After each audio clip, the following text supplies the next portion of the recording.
call, please. Hickman here. Johnston here. Riller here. Lorick here. Kavich here. Guzikowski here. Griller. Here. Chandler here. Approval of minutes from September 12th. Has everybody had a chance to go through the minutes? Betsy Dickman makes a motion. They approve the minutes of the September 12, 2017 meeting. Seifert seconds. Roll call. Dickman, aye. Johnston, aye. Riller aye.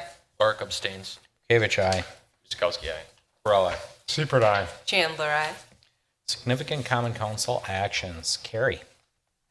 Council approved an ordinance amending the conditions and restrictions in Ordinance 2814 for a conditional use permit for a self-storage facility or manual warehousing at 6304 and 6340 South Howell Avenue and 137, 147, and 209 East College Avenue. Mr. Mayor. Thank you, Carrie. Item 5 under old business, we have plan review for our old friend, U.S. Cellular Operating Company for the 120-foot monopole over on East Rawson Avenue. Carrie? At the last meeting, this item was held to allow the applicant to revise the plans so that they can be compliant with all setback requirements. As of this morning, we received compliant plans. Therefore, staff is satisfied with the plans that have been submitted.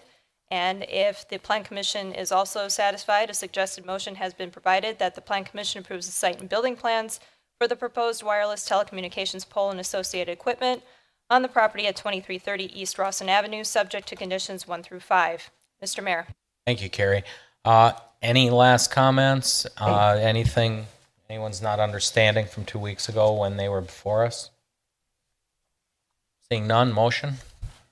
Earl moves the commission approves the site building plans for the proposed wireless telecommunications pole and associated equipment on the property at 2330 East Rawson Avenue with the following conditions. 1, that all building and fire codes are met. 2, that all equipment, buildings, boxes, and equipment areas and the pole meet all required setbacks. 3, that all revised plans, site, building, fence details, etc., are submitted in digital format for review and approval by the Department of Community Development prior to the submission of building permit applications. 4, that all mechanical equipment, transformers, and utility boxes are screened from view. And 5, that the final site grading and drainage plans, if applicable, are approved by the engineering department. Guzikowski, second. Roll call. Hickman, aye. Johnston, aye. Riller aye. Lorick, aye. Kavich, aye. Guzikowski, aye. Griller. Seifert aye. Chandler aye. Thank you. I know the rep isn't here, but thank you very much. That was a long process to get where we got. Next up, new business conditions and restrictions for JT Petroleum over at 9502 South Howell. Carrie. And commissioners will recall that this was approved or recommended for approval at the September 12th meeting, and the recommendation was for a gas station and convenience store with 2 underground fuel tanks. We are here tonight to review the proposed conditions and restrictions that have been submitted for commission review. You'll notice that the conditions and restrictions look a little bit different than what we're used to in that they're a little bit shorter. There is a statement now that is going to take the place of some of the lengthy conditions and restrictions that we've seen in the past, and that is 2A, all requirements of the City of Oak Creek Municipal Code as amended are in effect. Therefore, all portions that are not within these conditions and restrictions are still valid. And if you turn to page 2 of 4, you'll notice under E, a spill prevention and interception plan shall be provided to the engineering department and the fire department prior to issuance of permits. Installation, replacement, and maintenance of the fuel tanks may also require fire department notification and or inspection. That's specific for the fuel tanks. Site use and restriction.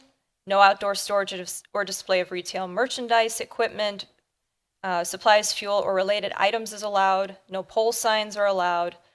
Solid waste collection and recycling is the responsibility of the property owner, and of course the standard removal of snow is the responsibility of the landowner. Under parking and access, it basically says that parking for the district has to be in compliance with code, and that access on Ryan and Howell are subject to review and approval by WSDOT. Lighting has to be in conformance with code requirements. The setbacks for the structures, canopy, fuel pumps, sign, and parking are all in the chart under Section 6. Time of compliance is the standard 12 months from approval, and the rest is all boilerplate. If there are any questions, I'd be happy to answer them. If there are none, there's a suggested motion that the Plan Commission recommends that the Common Council adopts the conditions and restrictions as part of the conditional use permit for a licensed tattoo and/or body piercing. Oh, I'm sorry. That's the next one. For a gasoline service station with convenience store and 2 underground fuel tanks on the property at 9502 South Howell Avenue after public hearing. How about that one? That one better? That's right. All right. Mr. Mayor. Thank you very much, Carrie. At this time, I'll open it up for comments or questions from the council. Commissioner Dickman? Carrie, you went through that pretty fast on that 3A, the restrictions, et cetera. I'm just kind of reading it there, and it says, no outdoor storage, et cetera, water as applied. Then it says site plan, then it says supplies, fuel, or related items is allowed. What do you mean fuel? That's what the gas station's for. Am I reading something or not reading something into this? So we have had other requests from gas stations in the city for such things as propane to be displayed outside. That request has not been submitted or received at this time, so therefore it's not going to be allowed. Other things like storage of wood for campfires or wood-burning stoves have been displayed outside. Other things like windshield wiper fluid, salt for de-icing, those kinds of things, that's all prohibited according to these conditions and Okay, restrictions. that falls under supplies, that what you just mentioned, those items, right? Right, And the fuel would be the propane stuff? yes, That's not allowed? or Correct. Yes. it has not been requested, therefore it is Oh, they not, didn't, okay, it is not included as being an allowed use. okay, thank you. Anyone else? No.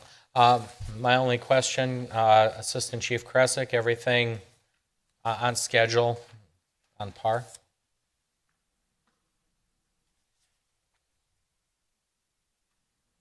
I know there's some reconstruction going on, and I'm sure they've conversed with you. Mike Kresick, Fire Department. I did have a chance to talk to the applicant after the last meeting. We did discuss some of the needs that the fire department would want to get involved with early in the process of the reconstruction. The tanks are inspected by the state of Wisconsin, so it's not just a fire department issue. The state of Wisconsin also gets involved in that, so there's multiple agencies that would be involved in making sure that they're safe. Okay. Thank you. Seeing no other questions? Motion? Dick can make, oh, I'm sorry, go ahead, we'll start. Fred? Seifert moves Go ahead. that the Plan Commission recommends that the Common Council adopt the conditions and restrictions as part of a conditional use permit for a gas station, service station with convenient store and 2 underground fuel tanks on the property of 9502 South Howell Avenue after a public hearing. Dickman will second. Roll call. Dickman, aye. Johnston, aye. Grillo, aye. Lorick, aye. Kavich, aye. Guzekowski, aye. Earl, aye. Seifert, aye. Chandler, aye. Thank you very much. Item 6B, conditions and restrictions for a conditional use permit for the Old Forest Studio for a licensed tattoo body piercing in the marketplace. Carrie? And commissioners will recall that this was recommended for approval for a licensed tattoo and/or body piercing studio at the September 12th meeting. The conditions and restrictions are before you this evening, same format as the proposed gas station that we just reviewed. Again, 2A, all requirements of the City of Oak Creek Municipal Code as amended are in effect. The permitted uses are for the B2 Community Business Zoning District. All uses permitted by Ordinance 753 as amended, that's for Marketplace itself, and the licensed tattoo and/or body piercing studio that was requested. No outdoor storage or display of retail merchandise is allowed under the site use and site and use restrictions. Hours of operation, 10 a.m. to 9 p.m., 7 days per week. Parking and access in accordance with marketplace and code requirements. Time of compliance is 12 months as standard, and then the rest is boilerplate as with all conditional use permits. If there are no questions from the Plan Commission, there is a suggested motion that the Plan Commission recommends that the Common Council adopts the conditions and restrictions as part of the conditional use permit for a licensed tattoo and/or body piercing studio on the property at 8660 South Marketplace after a public hearing. Mr. Mayor. Thank you, Carrie. Questions, comments from the commission? Nobody? Okay. Just one question, is the applicant here? Can you come up, please?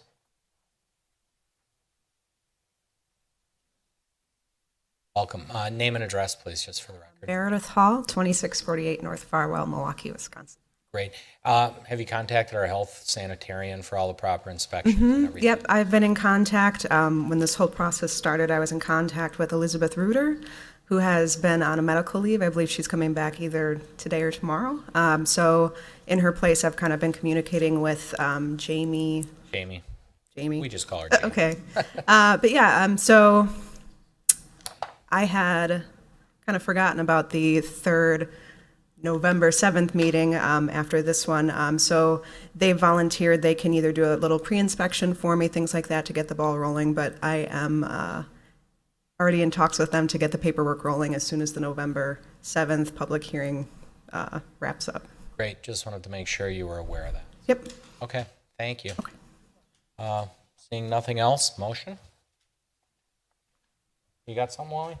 No, we're just waving back to that. Go ahead, Pat. Oh. We always wave back and forth. Crowell moves that the commission recommends that the common council adopts the conditions and restrictions as part of the conditional use permit for a licensed tattoo and/or body piercing studio on the property at 8660 South Marketplace after a public hearing. Chandler seconds. Roll call. Hickman, aye. Johnston, aye. Grillo, aye. Lorick, aye. Gavich, aye. Guzekowski, aye. Crowell, aye. Seifert, aye.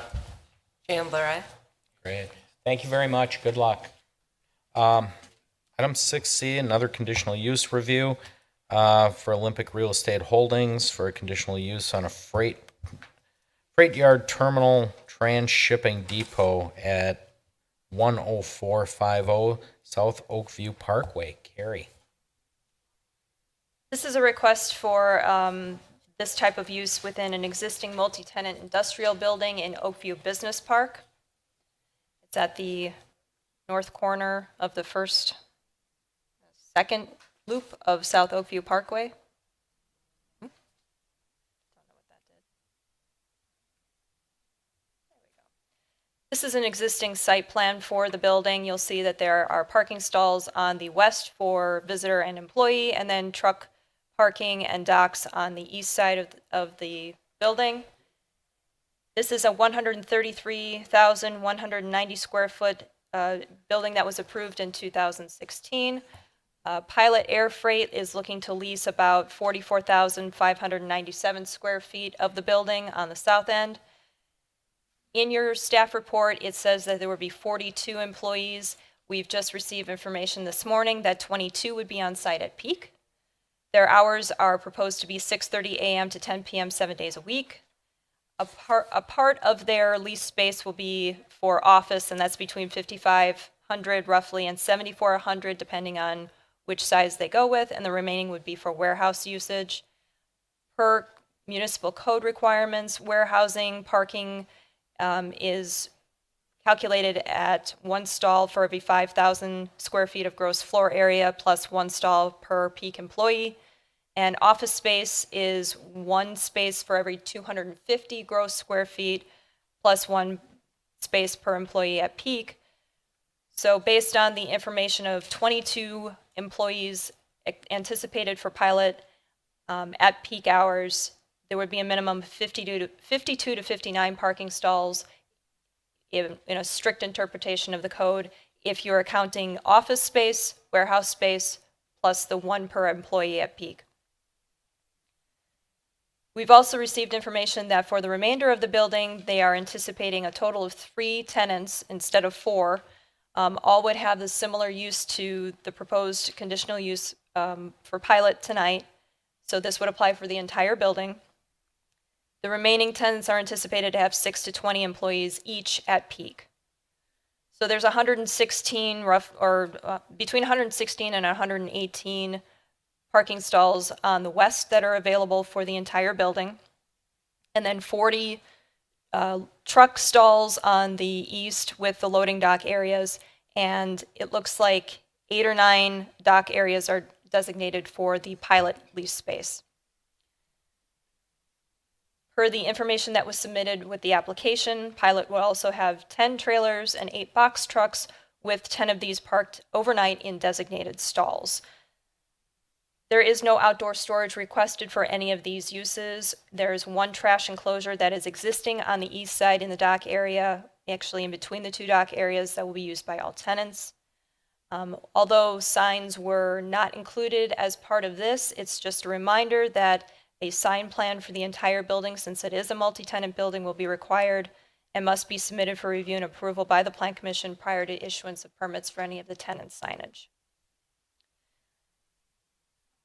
If the Plan Commission feels that this is an appropriate use for this building, a suggested motion has been provided that the Plan Commission recommends that the Common Council approves a conditional use permit for freight yard, freight terminal, and transshipment depot uses on the property at 10450 South Oakview Parkway after a public hearing and subject to conditions and restrictions that will be prepared for the Commission's review at the next meeting, which is October 10th.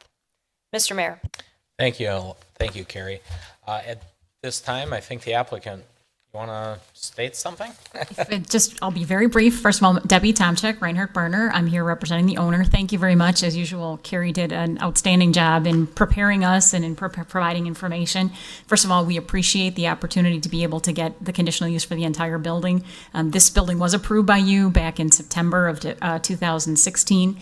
We did it on spec, and now we have tenants. We have one that's been announced. We have a couple that are pending. It may actually be 3 or 2 for the entire building, but they will be the same types of uses, and we're confident that we'll have sufficient parking. If there is any way we could keep things moving, it would be much appreciated. For example, the standard conditions that are recited, no outdoor storage, if there's a chance that we could have that delegated to work with staff and get things rolling. We've got tenants that are ready to come online, and anything we can do to expedite the process would be much appreciated. Thank you. I'm happy to answer any questions. At this time, questions from the commission? I have a question. Commissioner Chandler? I just want to verify, so based on the 3 tenants, there is sufficient parking? Without knowing exactly what the tenant needs are, it's going to be up to the landowner to determine how those parking stalls are vetted out for each of the proposed uses. So if they're confident that the existing parking is going to be sufficient for those users, that's something that'll be between the landowner and the tenants. And then I have a question for the applicant. You identified you needed outdoor storage? We do not need correct? outdoor storage. Oh, you do not? Correct. We are not asking for that. Oh, okay. Thank you. Commissioner Dickman? Not so much a question, but just, I'm just glad to see that somebody that Pilot Air Freight is looking to expand in our area, and here's a great place for them to expand. So let's hope the other 2 tenants that go in here, they will be as good for the city as this would be. Yeah, very much so.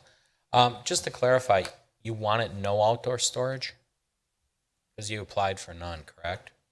We applied for no outdoor storage. There is trailer truck parking, and that was articulated by Carrie, but there's not outdoor storage. Any comment, Carrie, on the dolly storage? No, there's designated trailer stalls for truck parking. There are 8 docks, or 8 or 9 docks for Pilot, and an additional bank of docks for the remaining tenants. As long as everything is parked in a stall, there's no concern, as long as there's no additional outdoor storage and that they've stated they don't need it. Just make sure that all pallets and things like that are properly stored either inside or, disposed of. Okay. Anything else?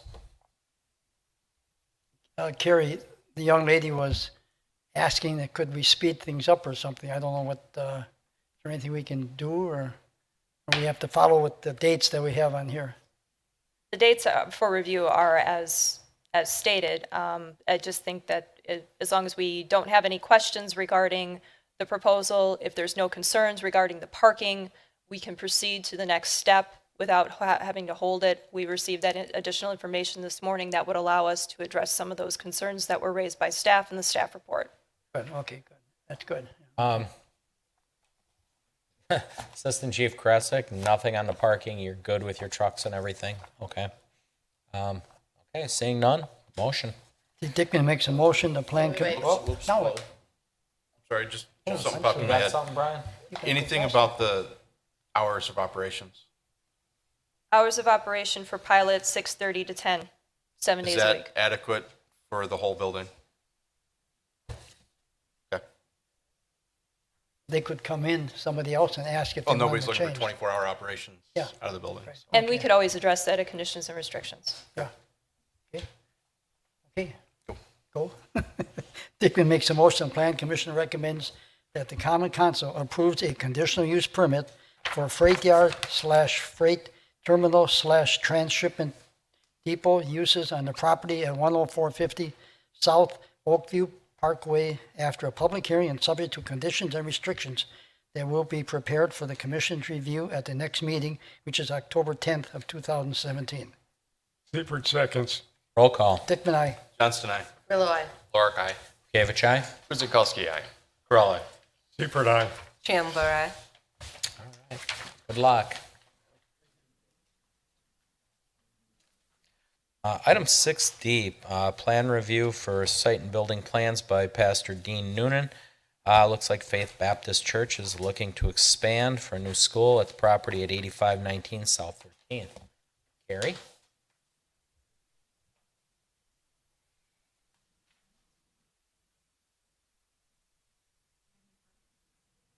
And I just had a Oh, screen that's- issue. That's okay. There we go. The proposal is for a school addition serving K through 12 on the property, which would be attached to, the addition would be attached to and partially within the existing church building. This is the proposed site plan showing the addition. We'll get to the existing site plan in just a moment. But as you can see, the addition would be on the north side of the church building, and there are two areas for potential parking additions.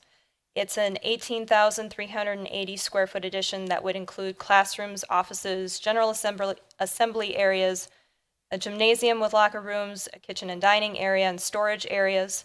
The proposed hours for the school would be 8 a.m. to 4 p.m. And within the proposed plans, it appears that all setbacks are met. Access will be the existing driveway on 13th Street, and the existing fire lane on the property will be shifted slightly north. Now, as we talk about parking, there are shown two potential parking areas to be added, 19 stalls north of the addition and an alternate area of 14 stalls north of the existing parking lot. Based on the minimum parking requirements for a school, we need to have one stall for every teacher and staff member plus one stall for every 5 students aged 16 years and up. Based on information provided by the applicant, they are anticipating 18 teachers and aides plus 30 secondary school students for the 2018-2019 school year, and that increases to 20 teachers and aides and 38 secondary school students for the following school year. The minimum requirement would be 18 stalls for the employees for the first year and then 20 stalls for the employees for the second year. However, that doesn't count the students that might be of driving age. If we make an assumption that enrollment is going to be divided evenly from grades 9 through 12, and assuming only students in grades 11 and 12 would be driving, an additional 4 stalls would be required to accommodate both school years. So in the staff report, it was recommended that both the parking areas be constructed in order to cover for that. And this is what the existing site looks like. You can see that the parking area that they have as future parking here is shown on the potential area, 14 stalls in the proposal, and then 19 stalls would be above the addition area. So again, staff was recommending in the staff report that that both of those future parking areas be constructed for the additional school use. And this is based also on the requirements for church parking, which requires 1 space for every 3 seats based on the maximum capacity of the facility. And we have to make a couple of assumptions on that as well. What I'm showing on the screen right now is a portion actually of the building. And if we base it only on the assembly area, which would be the main portion of the church, this big square in the center, a minimum of 122 stalls would be required just for the church. So if you take this into consideration with the requirements for the school addition, that's what came to staff's recommendation for constructing both of those parking areas, in addition to the narrative which said that they required more parking for the church use. However, the Plan Commission does have authority per Section 170404 to approve a reduction in required parking if there are certain conditions that are met, and those conditions are included in your staff report. So it'll be up to the Plan Commission to determine whether or not the parking as proposed, either both future parking areas or just one, is going to be required. We did also receive landscape plans that show additional landscaping for the addition and also for screening of the proposed parking north of the addition. The future addition of parking showing the 14 stalls on the east side would be screened by the existing landscaping on the north. And you can see that there are drifts and additional trees and shrubs throughout the addition area. There are no new trash enclosures that are proposed with the addition, so the existing will be used. And if we go to the building materials for the elevations on the site,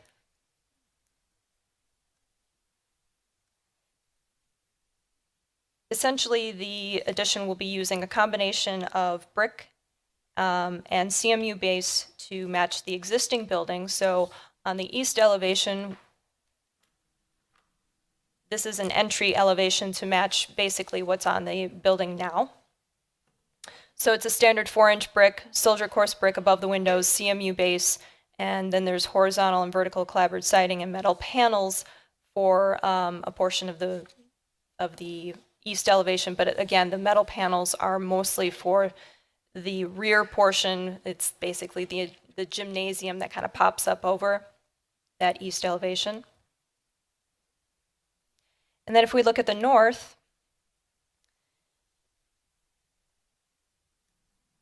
there is a portion that has brick and CMU materials, and that goes up to the vestibule that's in the center.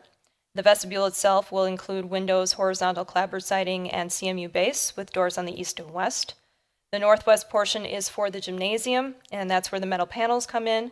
There is some CMU base and brick, windows and metal panels again on the upper portion. And then there's a standing seam metal roof proposed for that. Brick, CMU base, metal panel, and standing seam metal roof materials are also proposed in the south and west gym elevations. And the south elevation itself, the remaining portion for the Children's and Youth Center assemblies, are proposed to be made proposed with horizontal clapboard siding and windows. So several of the roof lines contain keynotes on the plans for vertical clapboard siding material rather than asphalt shingles. So there's just a question of whether or not that's an error that needs to be fixed. And also metal panels are not listed as acceptable exterior building materials in code and can only be used as accent materials comprising a maximum of 25% of the visible perimeter per code. So staff took a look at what the percentages are, and it looks like the only elevation that actually does not meet this is the north elevation, and that's just slightly over. It's at 26% rather than 25%. The Plan Commission does have the authority with a 3/4 majority approval to adjust the minimum requirement for building additions, so it will be up to the Plan Commission to determine whether or not the metal panel panel portions of the building are acceptable. Even though there are signs shown on the west elevation for the gym, signs are not included in this review. Stormwater requires additional review and approval, and that'll be required prior to building permit applications. Lighting plans have not been submitted, but those required lighting plans need to be submitted to the electrical inspector for any new lighting on the building or in the parking lot, and that's prior to the submission of building permit applications. Should the Plan Commission choose to approve these plans, there is a suggested motion that the Plan Commission approves the site and building plans for the addition to the existing building located at 8519 South 13th Street, subject to conditions 1 through 7. Mr. Mayor. Thank you, Carrie. At this time, would the applicant like to say a few words? Thank you and good evening. Appreciate the opportunity to talk to you about the project and what's going on at Faith Baptist. Exciting time. I stood before you 7 years ago asking for the original project and the approval that's going on there. And they've continued to grow their ministry. Their schools continue to expand, and therefore the need. Excuse me. I'm sorry. Can you please just give your name I'm and sorry. address for the record? Okay, yeah. I'm Tom Schermerhorn, architect and principal with Excel Engineering. Thank you. Sorry Continue. about that. Okay. So obviously with the expanded growth that they've had in their school, we're looking at, in addition to address that, one of the elements in the original building that they did not have was a gymnasium, phy-ed space.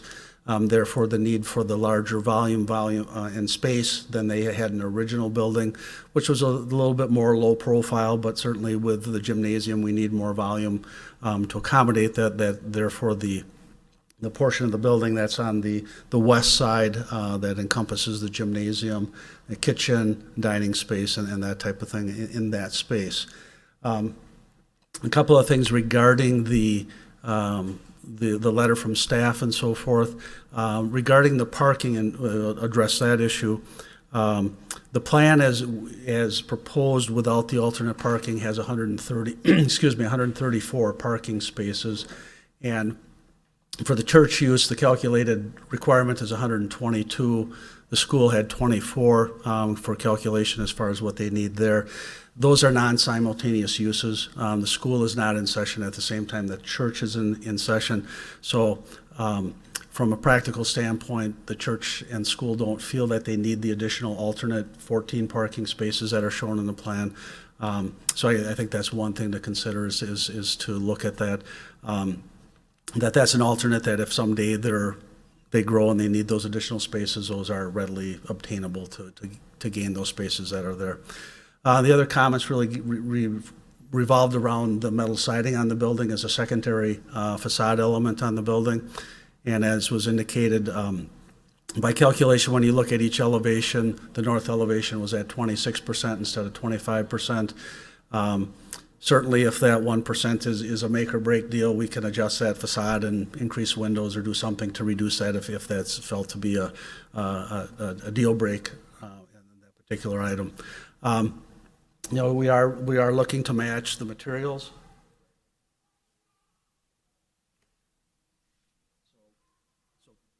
So basically, this is the base coat with the CMU and the brick that will match the existing building.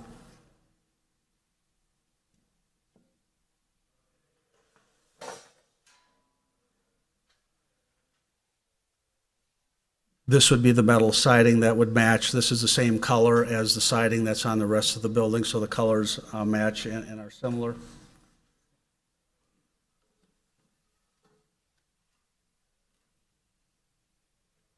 And then this would be the roof panel that would go on the gymnasium portion of the building, so kind of the brown taupey color to go on the roof of that structure.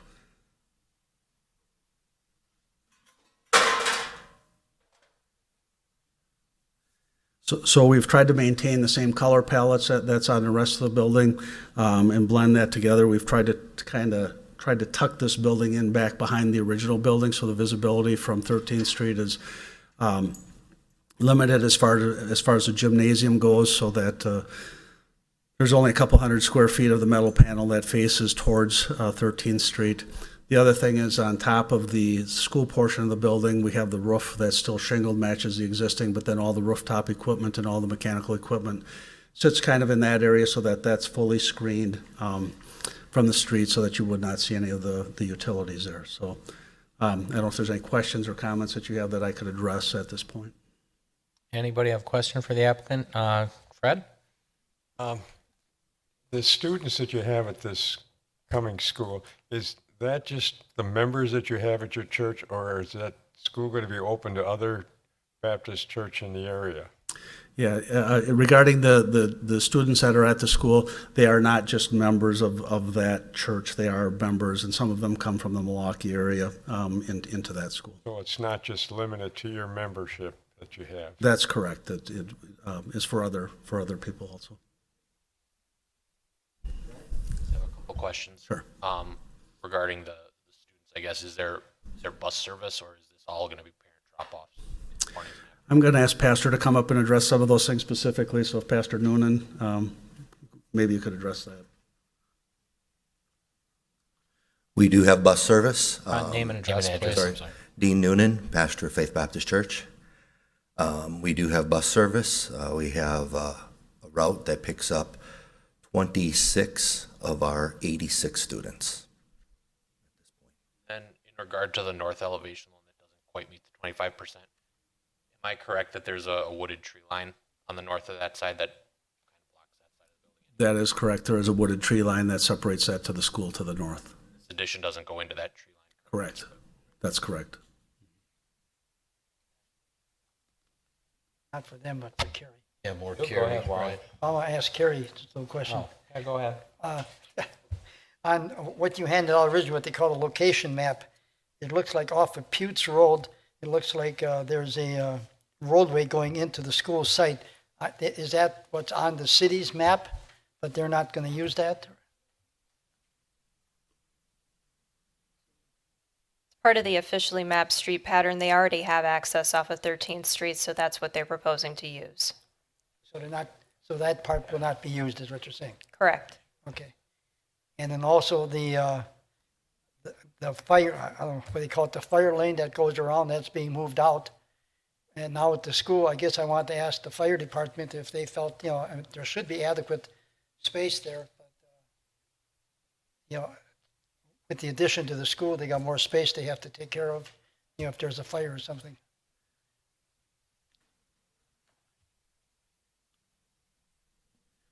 So we had a chance, Mike Cressick Fire Department, so we did have a chance to review preliminary drawings of the site plan. It does provide us access around a majority of the structure. So the layout, the fire department is satisfied with the site access. That's fine, okay. Because it's moved out, that's why I want to know if you felt it was. Yep. Okay, thank you. Okay. Free. Go ahead, Chris. Quick question. Do you have one of these pictures that shows the existing building versus the addition, or can you just go back to the large picture and show us where the existing building kind of stops? I knew it was here. Thank you. Could you see where that is now from the front? Okay, all right. I knew it was in here. I couldn't find my picture here. I think this is a good looking addition, and I know the good work that you do over there. So keep up the good work. Matt? Yeah, I don't have any problems with the 25, 26% building looks good, matches up. My question would be, I guess, Carrie, this parking thing. If I understood right, staff's position looks like we feel, based on our calculations, we need more parking than they feel they need at this time.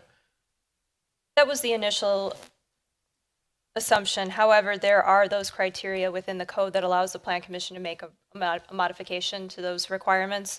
There is a consideration that the church will not be in session at the same time as the school. So there is that gap there that would allow for the extra parking during school hours versus non-school hours. So it's really if the Plan Commission feels that the information provided by the applicant with regard to busing and the hours of operation for the two uses are satisfactory, the Plan Commission can approve of a reduction per code requirements, and therefore just, require that the 19 stalls that the applicant is requesting to construct be part of the addition requirement. I just want to make sure I wasn't missing anything, because I think personally, other than Drexel Town Square, we've got more parking than we need at everything we build. So I think it's plenty in my opinion. I do have a quick question for the applicant. So how many students are 16 years old and older? I don't have that exact number, but we have 24 students in our junior and senior high combined. We have 3 students that drive to school total right now. Thank you. Brian? Harry, just a comment, do we need to have a 8th item here for the parking issues in our motion?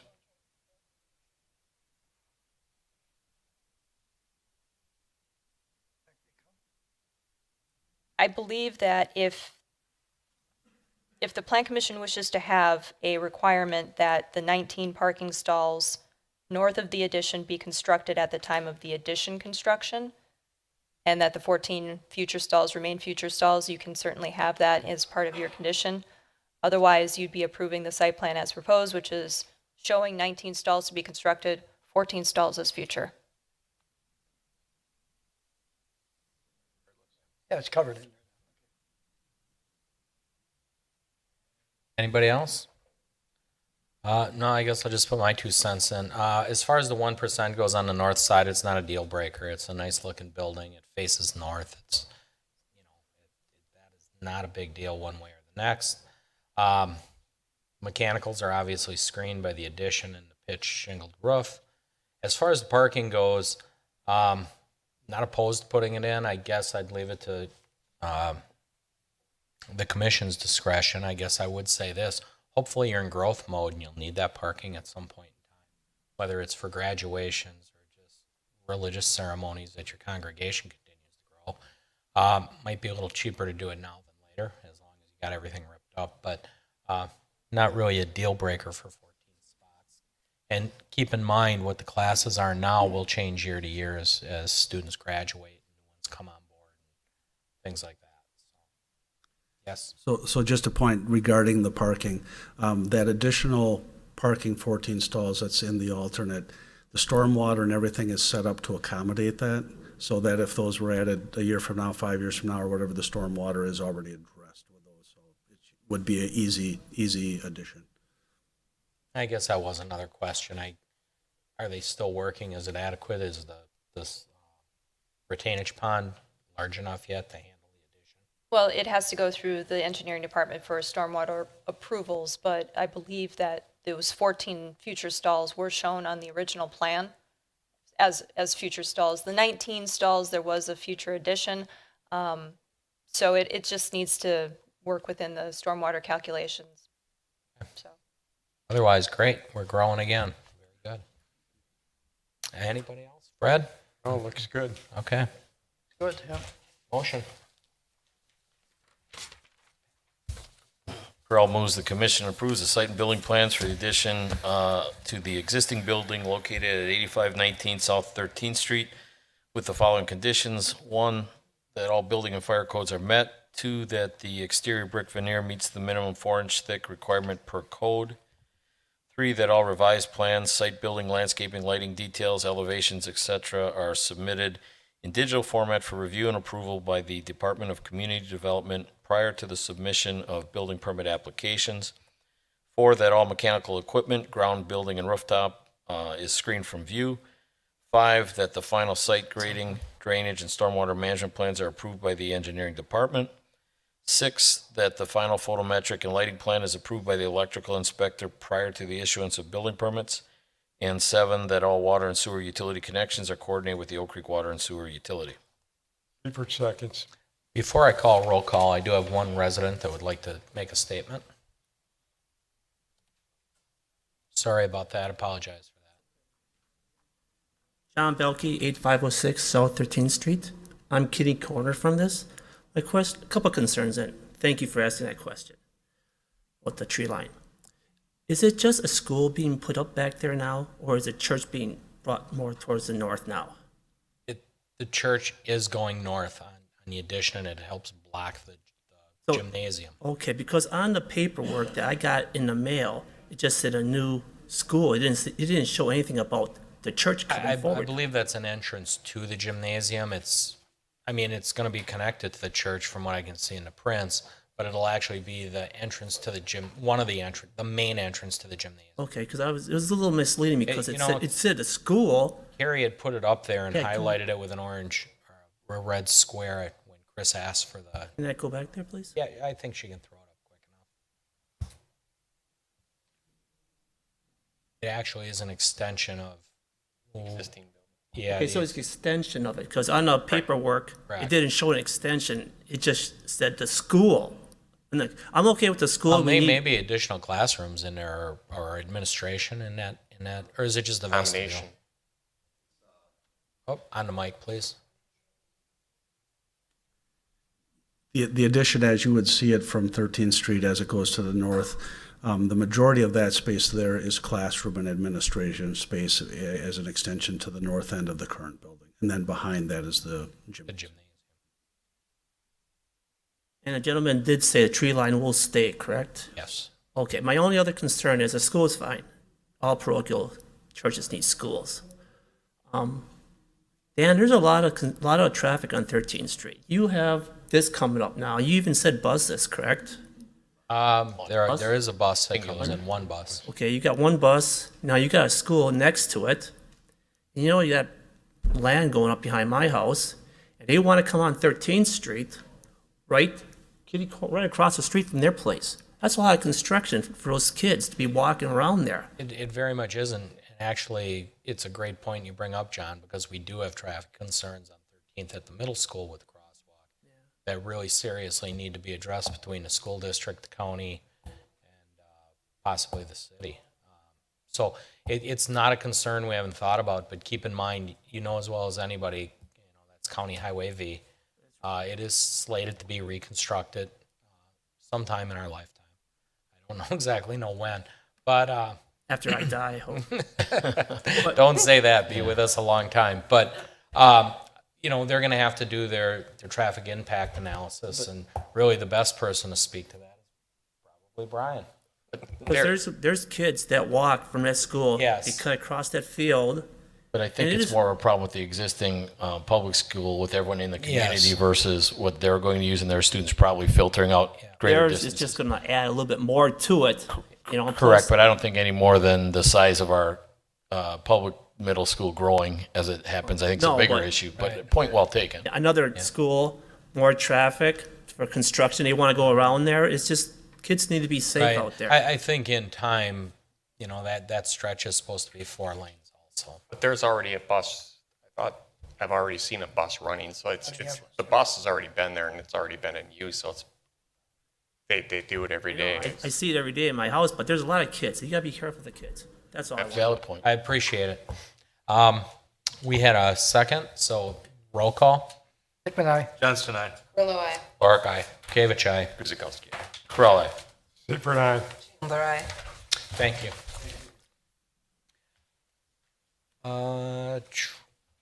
Item 6E, plan review, site, building, and landscape and lighting plan submitted by Keith Fryman, Seltzer Properties for the FedEx development for the property at 500 West Opus. Doug or Carrie, who's taking that one? Carrie?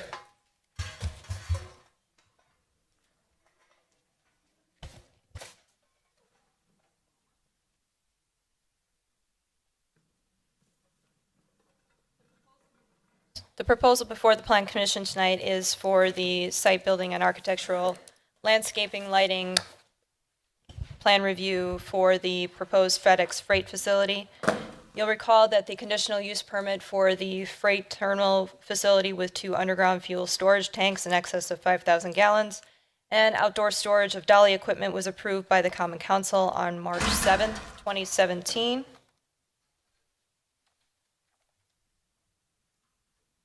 There are quite a few plans that have been submitted for this proposal, so only a few of them will be shown tonight.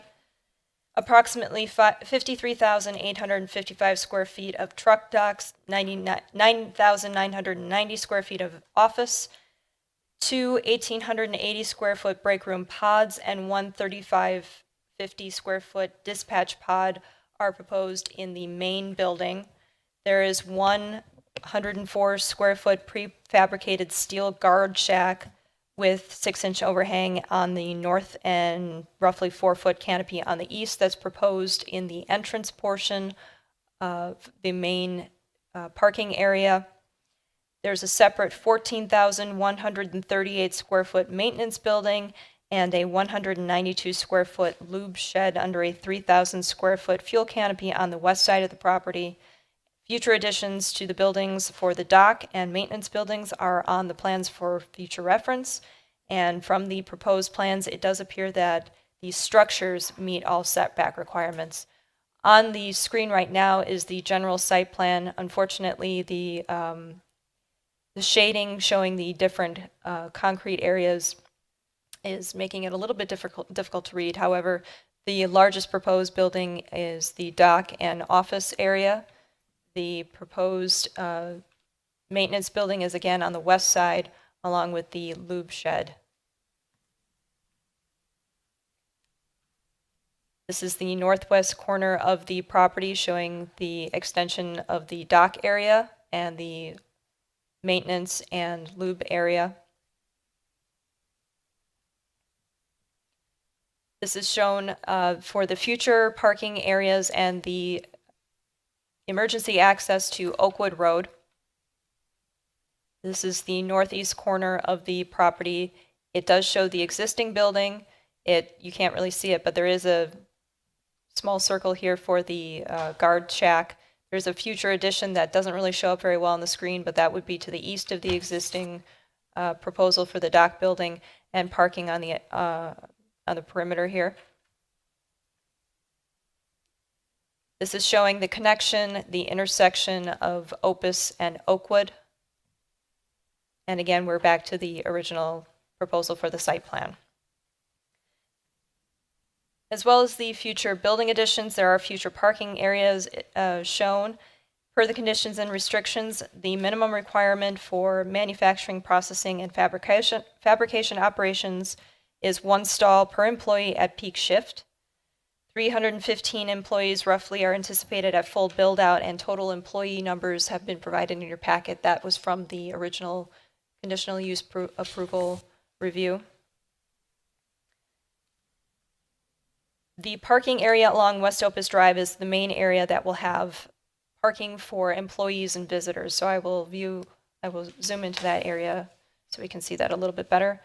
So it's space for 305 employees and 6 visitors, and that's on the west side of the entrance. There's an additional employee parking area that is on the west for the proposed maintenance building, and that's for 23 stalls. The conditions and restrictions for the conditional use permit also required 1 designated space within an approved structure or surface lot for each trailer, tractor, truck, maintenance vehicle, and dolly to be shown on the plans, and those would be approved by the Plan Commission. It's designated on the site plan where the parking is. Perimeter parking is on the entire site. Tractor parking specifically is north of the employee lot, in the southeast parking area, and on the southeast property line. What are called deadline tractors and trailers are proposed to be parked on the west and south sides of the maintenance building. The west property line and south of the maintenance building. There are 3 breakdown parking areas on the site. Van parking is on the north and west. What they call hostlers will be parked on the east.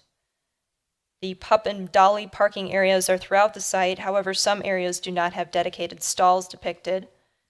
And there does appear to be an Arrhenius label for 35 pup parking stalls that are south of the main building. Future pup and dolly parking is proposed adjacent to the RS3 zoning district line. That needs to be sited in compliance with buffer yard requirements. There was a late submission this afternoon showing a revised site plan. However, staff has not had an opportunity to review that to determine whether or not these concerns have been addressed. There is also security fencing proposed around the site. Chain link fence, approximately 6 feet in height with barbed wire, is proposed around most of the perimeter. We did get late submissions of visuals for that, as well as the vinyl fence, which is proposed to be 8 feet high around the employee parking area, the south side of the employee lot, adjacent to residential properties along West Oakwood Road on the south, and along a portion of the public access and trail easement.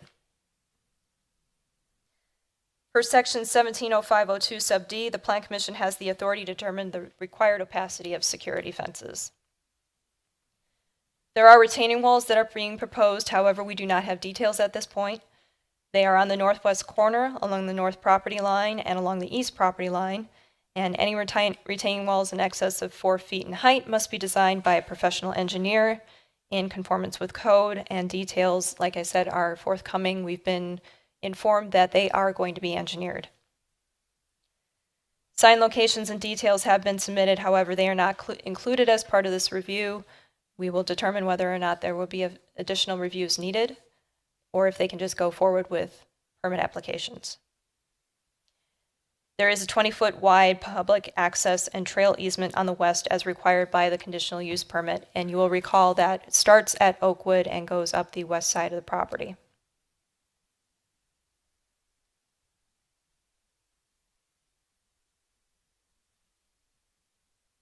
The grading plan that was submitted, however, is designed that does in such a manner that does not account for the presence of the future trail. It also shows that snow storage would be outside of the fenced area in this easement rather than on the property on the interior. The landscape plans that were submitted also do not comply with the landscaping requirements established by the conditional use permit for the easement.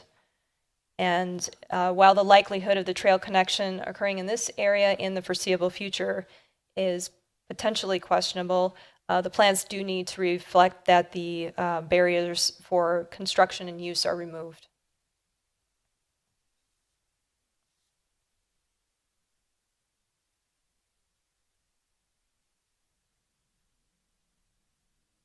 Moving on to the buildings themselves, the building materials are mostly metal panel for all proposed buildings. Particularly the dock building, metal wall panels, metal overhead doors, a metal roof, and metal canopies in 2 shades of gray are proposed for the entirety of the dock building. Skylights and external light fixtures are at various points on the building, as are metal staircases, handrails, and doors. However, the office and pod portions of the main building are proposed to be constructed of concrete wall panels. There are clear windows on the south and east. There are metal sunscreens and canopies over the windows, and also there is a covered entryway. This is the south elevation of the office building, or office portion of the building, I should say. And with the exception of the covered entryway and the 1-foot center parapet that's shown here on the south, the roof line will be flat. If we move on to the mechanical building that is on the west side of the property,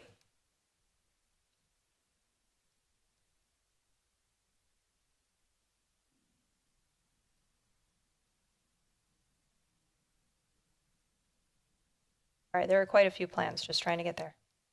There we go. This building is also proposed to be constructed with metal panels in gray to match the main building. There are metal overhead doors, metal canopies. There are some skylights and external light fixtures that are proposed on this building, as well as 3 small clear glass windows on the east elevation. Again, this is on the west side of the property. What's on the screen now is their proposed fuel canopy, which is north of the mechanical building, the building that was just shown. The fuel canopy itself is prefabricated with a white fascia. The lube shed is underneath the canopy, and those are a metal panel to match the rest of the buildings. There's only 1 overhead door, and that's the only access to this small building. And as was mentioned previously, the guard shack at the main entrance to the facility is proposed to be constructed with a prefabricated welded steel building with metal overhangs and canopy. There are safety glass windows on the west, south, and east sides.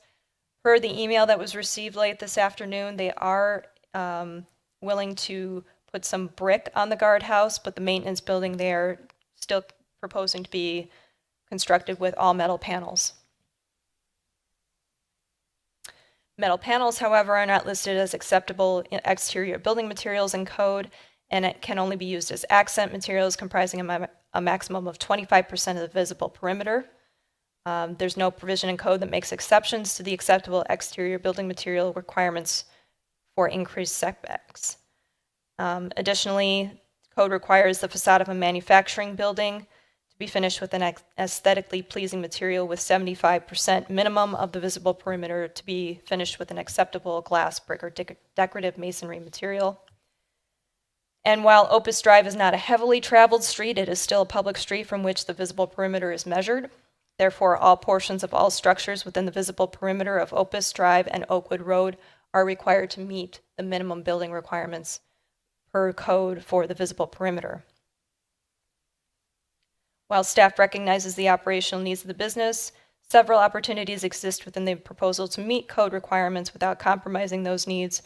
One of the compromises was for the guard shack to include some of the brick materials. However, there are other opportunities for which the code can be more sufficiently complied with. There is one proposed trash enclosure that is proposed to be constructed with CMU walls in gray to match the buildings, with a pre-finished flat metal panel gate on the south.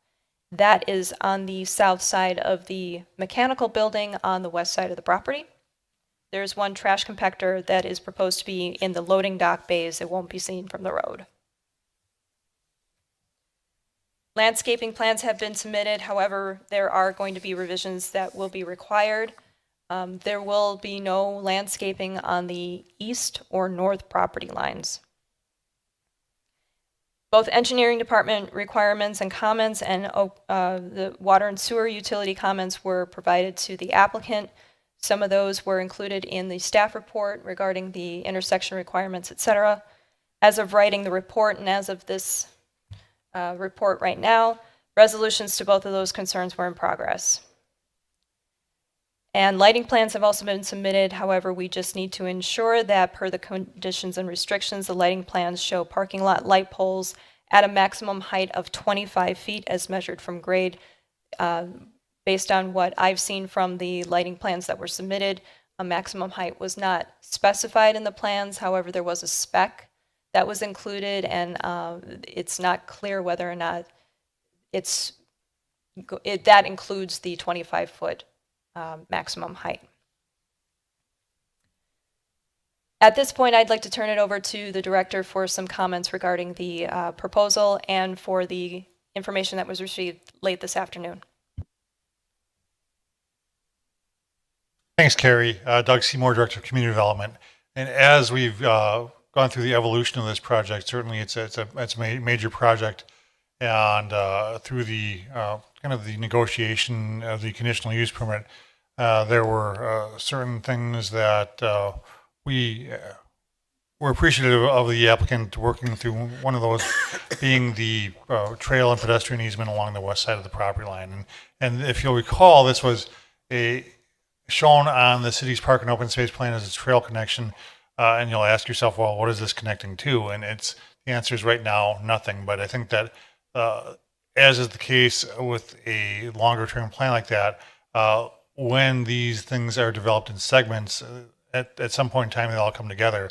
And part of that is planning for that contingency such that, when the opportunities avail themselves to make those connections, that we do that.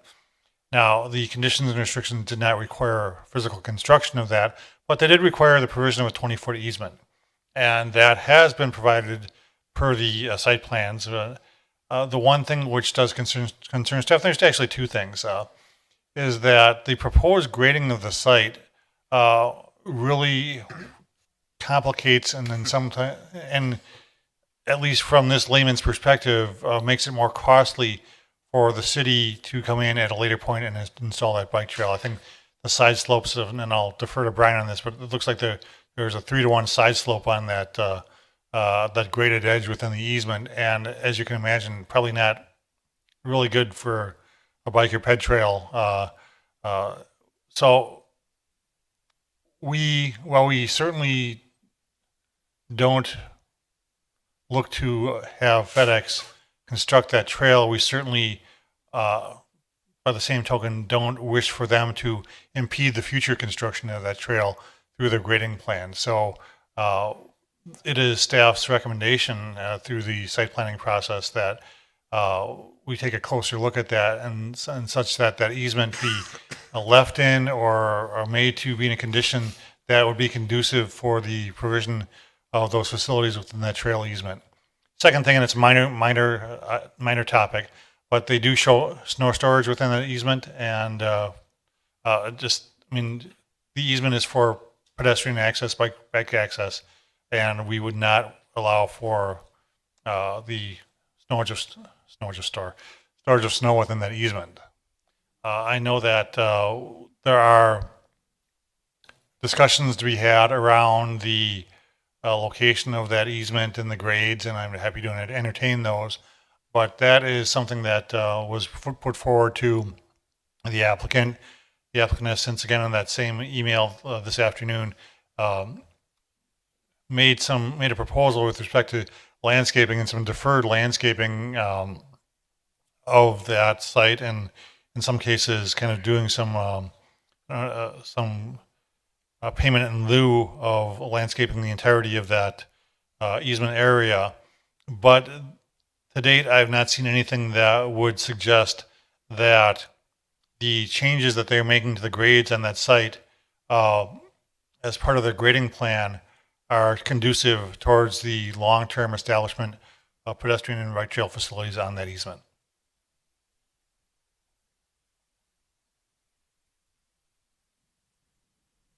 And perhaps, and I don't want to put you on the spot, Brian, but with respect to your knowledge of the existing grades on the site, would you characterize that easement area as relatively flat right now? I'd say yes, it's relatively flat right now. I'm just trying to look here quick. It appears that we're about 8 foot higher than the existing grade with those contours coming down through there.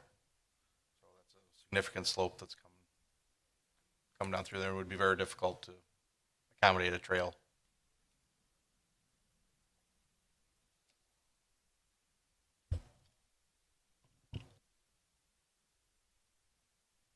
So as we work to implement the park and open space plan with respect to the trail connections, and I think the applicant is correct, and we have made statements in the past that there are challenges with respect to the provision of bike and ped facilities in this area, making connection between what has been done with in the Oakview Business Park and down through the river and expanding that trail network. And in fact, there have at least been some initial discussions about whether it's better served to have that trail location on the west side of the tracks for various reasons. Now there's complications and challenges whether you do it on the west side or the east side. At this point in time, and staff hasn't developed a detailed proposal to relocate that, and as such would be in favor of maintaining the easement as proposed in the park and open space plan.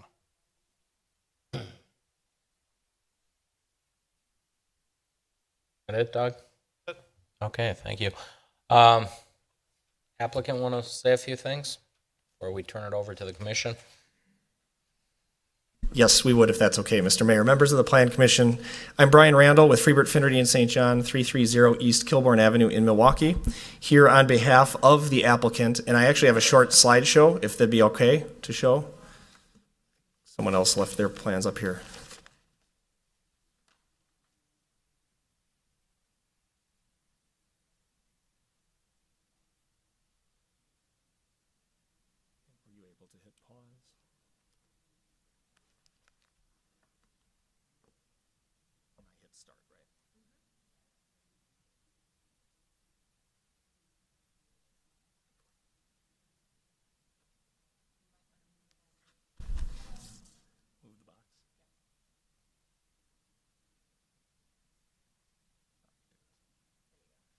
All right, thank you. And we will answer any questions or talk about Doug's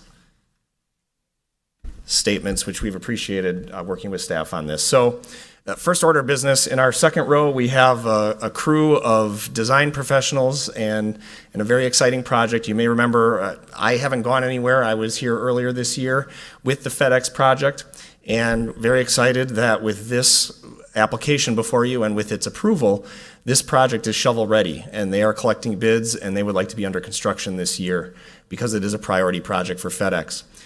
The first name, Michael Bauer, you may remember Mike from Fisher. He couldn't make it here this evening due to travel complications, but Keith Fryman is with Setzer Properties. Keith and Setzer is the applicant, so Keith is the principal with project responsibility. Also here tonight is Bill Thomas. Bill is our project architect. And I mention all these people in case there's a specific question that may come up. We'll bring them up as appropriate. Rich Wagner and Steve Krasinski of JSD Professional Services, the local firm, is responsible for all the site civil, and TADI Traffic Consulting is on our team as well, not here this evening, but they've already been working with the city engineer's office on the traffic intersection and traffic signals at Opus and Oakwood.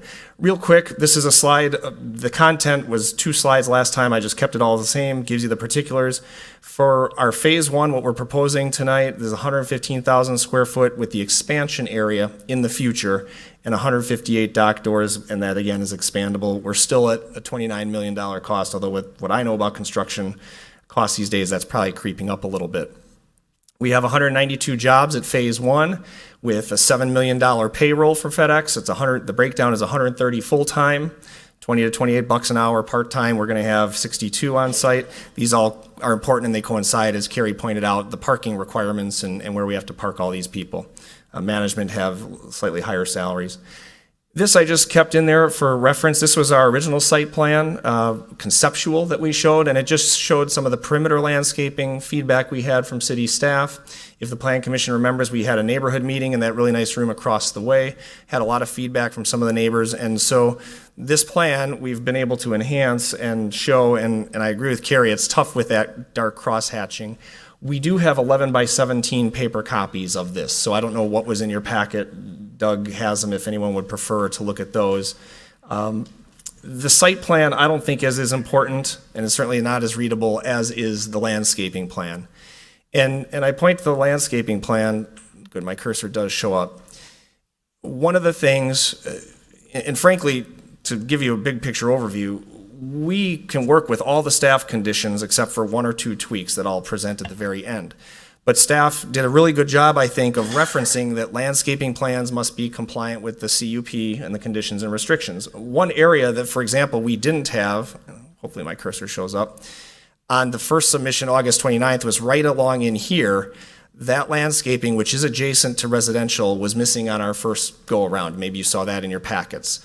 But our latest landscaping, and to fulfill that staff condition, we're showing that because that's required, and that was a commitment we made for the abutting residential. Likewise, down on the lower southwest corner along Oakwood, there was a requirement for berms to be shown, and those berms are now there as well as landscaping. And the other thing to emphasize is, and as Carrie pointed out, our building materials. We recognize the Plan Commission has the authority to make the modifications under the materials and design standards. So at our main building, and again, the cursor is kind of tough here, but the main building, we are all concrete panel, and that I believe qualifies with the glazing as the materials that are acceptable and appropriate, and that is visible to Opus Drive. And we agree with staff, it's a very low traffic street, but nonetheless, the code is written in a way that is visible from that perimeter street.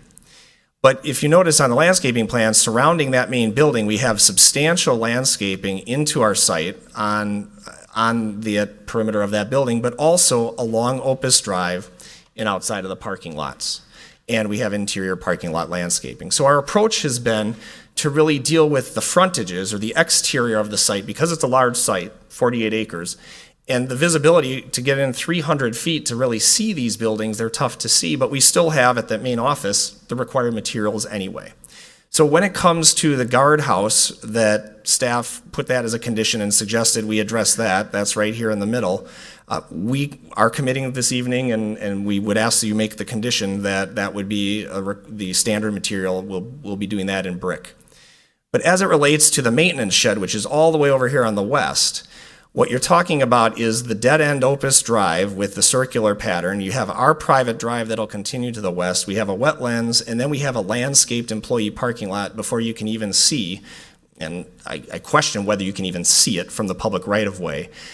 As you look at the line, it makes the visible perimeter. It qualifies per that diagram in the code, but we're talking about hundreds of feet with the wetlands, with the maintenance, the perimeter landscaping, and the parking lot. So that's why we propose to keep that as a metal building. This is a utilitarian, functional building.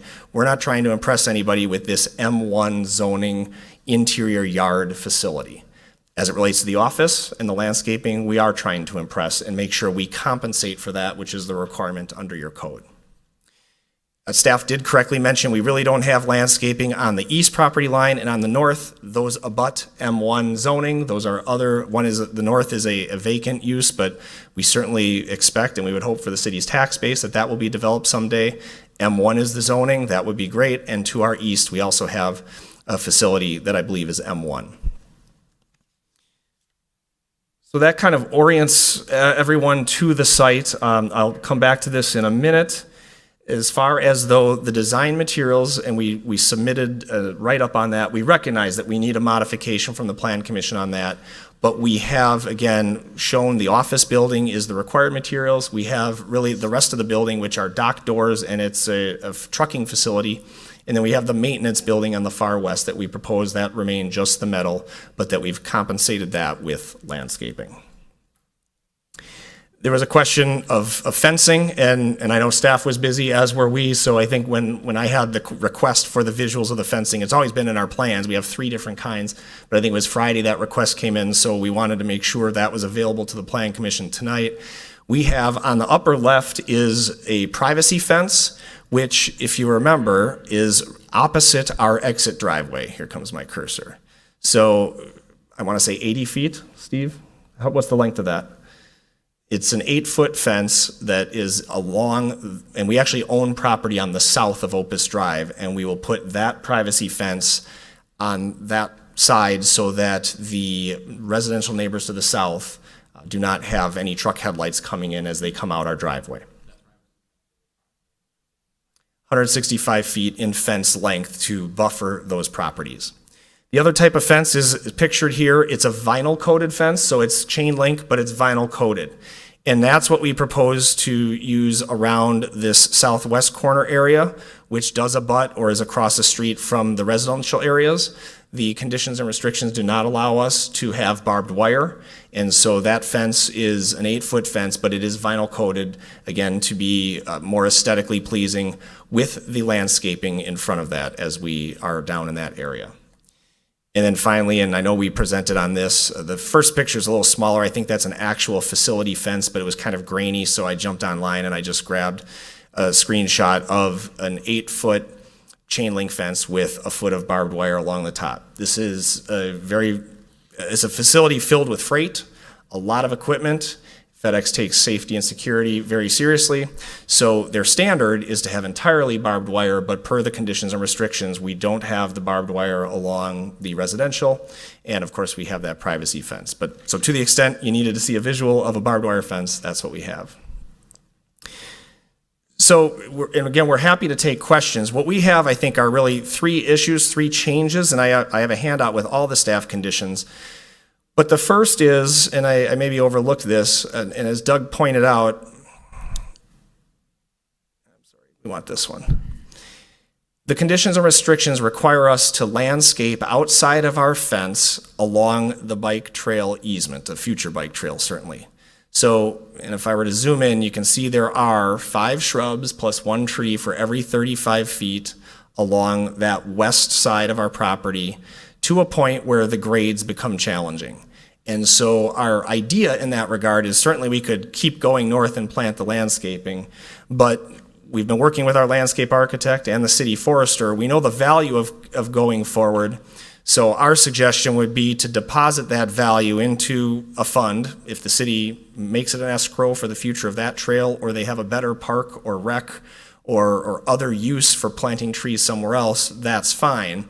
But we're starting to balance the interests here of the unlikelihood that a bike trail will ever go there. And maybe it will, and maybe there are funds to add the additional landscaping. But we would propose that this would be a better use of the money. Otherwise, certainly we'll keep planting 5 shrubs, 1 tree per 35 feet. Condition 7, we're proposing that, as staff presented it, it's fine if we can commit to the guard shack. We call it the guard house, but the mechanical building can stay as metal. And then finally, the issue of the grading on the west property line. that we're asking for that reference to be removed. Everything Doug said, I think I agree with, that it's true the conditions and restrictions require an easement, and we are showing that. It's true that the city's park and rec space plan from 2013 shows this as a dotted line, a theoretical location of where it could go, and it would make sense to have it on the edge of a property. Whether it makes sense to be along a railroad tracks that are active, I leave that to others. But we have put this per that dotted line in the 2013 plan. It was never contemplated, and I think I agree with Doug wholeheartedly, because I think he said this, it was never contemplated that we would build it, because nobody knows if it ever will be built. So then here's what's going on with our site. We by no means are piling up the dirt to cause a problem with anyone. What we have on our entire site, again, this is a 48-acre site, is we have the need to level the site, to balance the site is what I was going to say engineering term. I don't know if balancing the site is a formal engineering term, but that's what we need to do. We are high in the northeast corner, and the other properties around us are higher than us. That's why we have retaining walls there. But as we go west, then, I'm sorry, we are low in the northeast corner, the other properties are high. As we go to the west, our property is lower. And so to balance the site, and again, this is a truck yard with many pieces of equipment, and we don't want things to roll away inadvertently. We have wetlands we're trying to protect. We have a 1% to 2% variation that's the maximum that's allowed. So indeed, what we have to do over 48 acres is build up the west side of our property. And to make it cost effective, we have a 3-to-1 slope because we have 48 acres, and that's what we're proposing in that 20-foot area. Because at some future time, if there is a bike trail, it could be excavated and a retaining wall could go in. But it's not in our budget right now. We didn't contemplate building the trail, and so we don't have a retaining wall of whatever that number would be, hundreds of thousands of dollars to put in. I don't think that's the end of the conversation, though. I think there would be funds for it in the future. I just wanted to at least explain what's going on, and we have engineers who are much better than I that could explain that. What our point of all this is, this project is in TID number 8. It's in a TIF district, and this was lightly touched on in the first go-around, and the council really focused on it. But we are not looking for any project costs whatsoever to do this project. We are paying for the $250,000 traffic signal at Opus and Oakwood. We are doing the final lift of asphalt on Opus Drive, which may be more than a final lift of asphalt. There might be some actual road construction that we are still trying to understand. That's at now $150,000 and growing. We're doing the water main loop. If the Plan Commission remembers, there's a water main that dead ends, because that's what the street does right here. And city staff placed as a condition and asked us to, and we're doing a water main easement, and we're looping that around. That's great. That's better for water circulation. That's a public enhancement. We're doing that to the tune of $52,000 and change. And then we have the sanitary sewer through the middle of the site that we're relocating for another $50,000. So we are already putting into kind of the public infrastructure, if you will, $502,000. And that's outside of there's no TIF request for that. It could be paid for by the city, it could be paid for by the TIF, but that's what this project is absorbing. So when it comes to can we put more retaining walls in, can we deal with the grading for a bike trail that may never exist, what we're asking the Plan Commission to look at is really the overall value proposition of what we're presenting.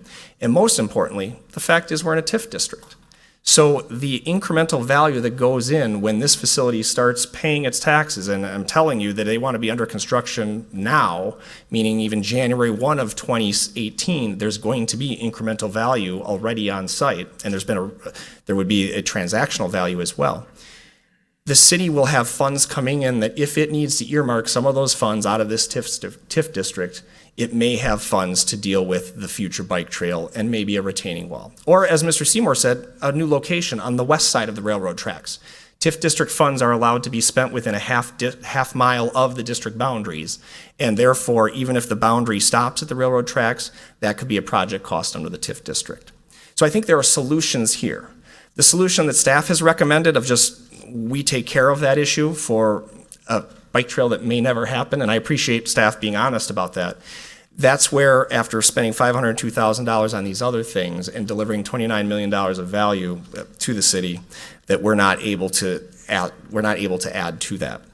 And just to be clear, the 20-foot easement for our property line at our $29 million value, that has a land value of $321,000. So we are throwing in on the bike trail because the city doesn't have to condemn that. They don't have to extract that from us in a sale or purchase it. It works for us to have it as an easement, but there is a value to that as well. So that's our view on how that bike trail, if it ever happens, can come to be. I think there would be funds to finance that or to put it in another location. But as of right now, our goal has been to build this site, to build this facility, balance the site. And that's why we have the grades over in that location, because we're dealing with a 48-acre site that slopes. If I can just pause for my team, anything that I needed to add? And if I don't need another degree. I don't need to be an engineer. But we're happy to answer questions. I know we gave a lot, but I kind of wanted to give that overview because there is history here and there are a lot of commitments. And out of this thick staff report, we can work with all this. And all these tabs were things making sure we're moving the snow storage label. I mean, that's just a label, or the pup thing that's missing or it's in the wrong spot. We are confident, as this is written, almost everything is related to submit the updated plans that comply. And so we're very pleased, and it's been great to work with staff on this exciting project in an M1 district and in an investment that FedEx wants to make. So the fact that we really only have 3 issues, one of which, number 5, we don't need to make that change. We can keep putting 5 bushes in a tree as we go north. I just think there's a better use for it, and frankly, maybe the whole south. If the reality is there's no bike trail that's ever going to go there, then we can take all of that and do an in lieu payment in some fashion. But again, to be clear, number 5, we can deal with it as it's written. We'll just keep planting. The other 2 are important to us. The mechanical building is all the way over west. That would be a very costly building to clad in brick to really no reason. But we'll do that for the guardhouse. And then I've talked enough about slopes and the green. So thank you for your consideration. As mentioned, this project is ready to go, and we would really appreciate the approval tonight. Thank you, Mr. Randall. You're welcome. Yeah, Doug? and just very, very quickly, and mainly focusing on the grading issue, and we'll certainly have more discussion about that. Interesting proposal from your client to have that as a project cost as part of the district. Obviously, your decision to do the grading plan in the manner that you have really makes it difficult and challenging for anyone to come in at a later date and have an effective pedestrian or bike trail there. And as you have related, I mean, it would be a substantial cost to whoever went and did that.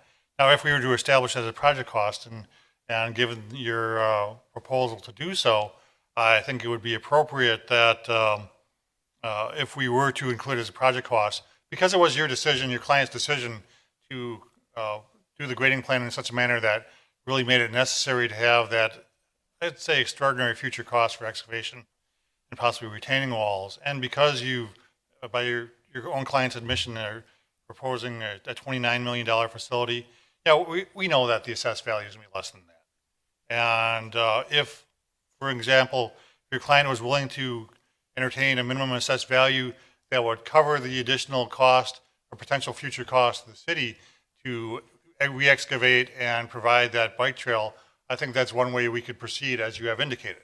I don't know that just saying, well, it's a future project cost, we're paying into the TIF, and leaving it at that is sufficient. And I wouldn't suggest that we would just defer that to a future date. I mean, if in fact, in grading the site in the manner they have chosen to grade it, creates that situation, they should be responsible via their future increment, and that means an MAV.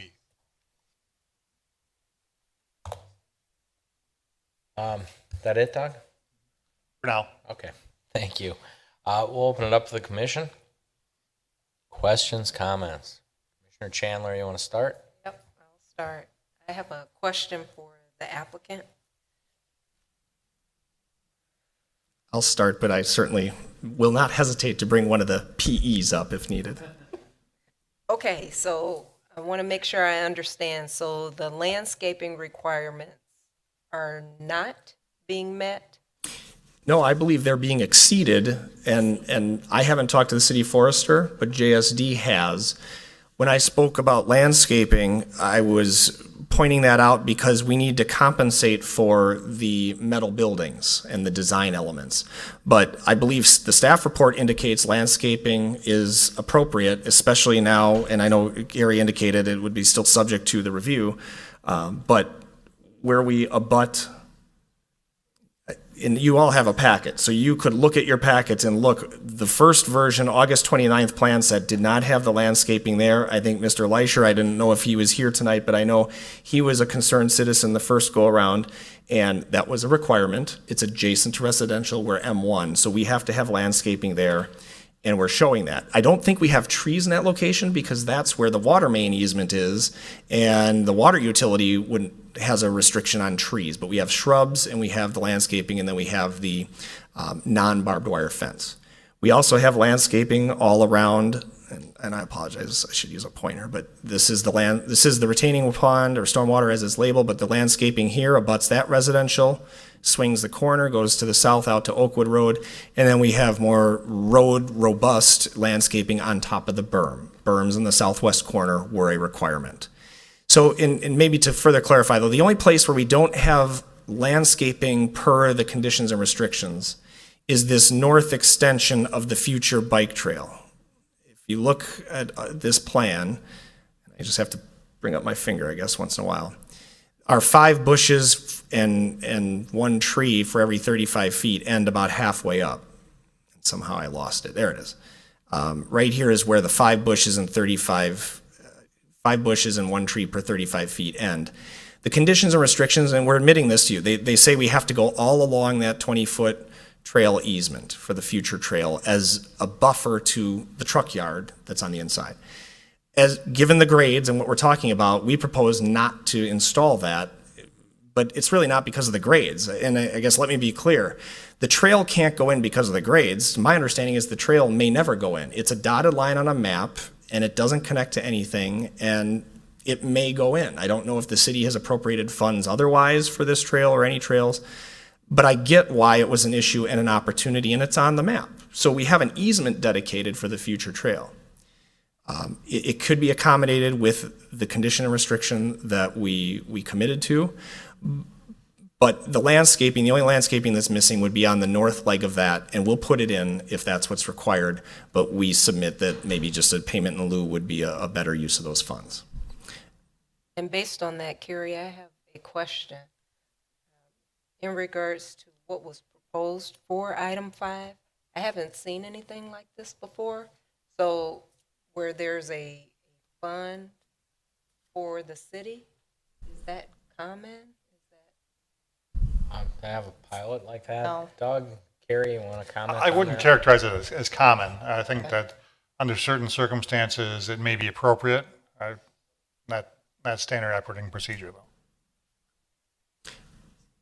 And we're amenable, that's just what I came up to. If the city wants to create an escrow account and we just pay it and it sits there, it doesn't, and if the plan commission wants us to put landscaping there, we can comply with the condition and restriction. But again, the reality of the situation is that bike trail may never go there, and that's why we're screening in that area. It was to screen the future users of a bike trail from the truck yard that everyone knows is there, but it's to make sure it's aesthetic, and that's fine. So we can put that landscaping in. If there's not a creative solution to write a $5,200 check, we won't. We'll write it to the landscaper. Now, do you have the actual renderings and materials that we can see? Because with these drawings, they're not really clear. Correct, and that I don't have in my PowerPoint, so if I need to close out, I think Carrie had them in the full packet, the elevations, but I'd also invite the architect up if you really wanted to look at what those materials are. To answer your question, Commissioner Chandler, we don't have renderings, we only have the elevations. So do you have maybe samples of what these colors are that you're suggesting for the building? On the microphone, Why don't please. you come up? And I'll see, I might have a picture that I can pull up too, but Carrie, if you could put up the elevation sheet, because I don't have that in the PowerPoint. All right, so I need.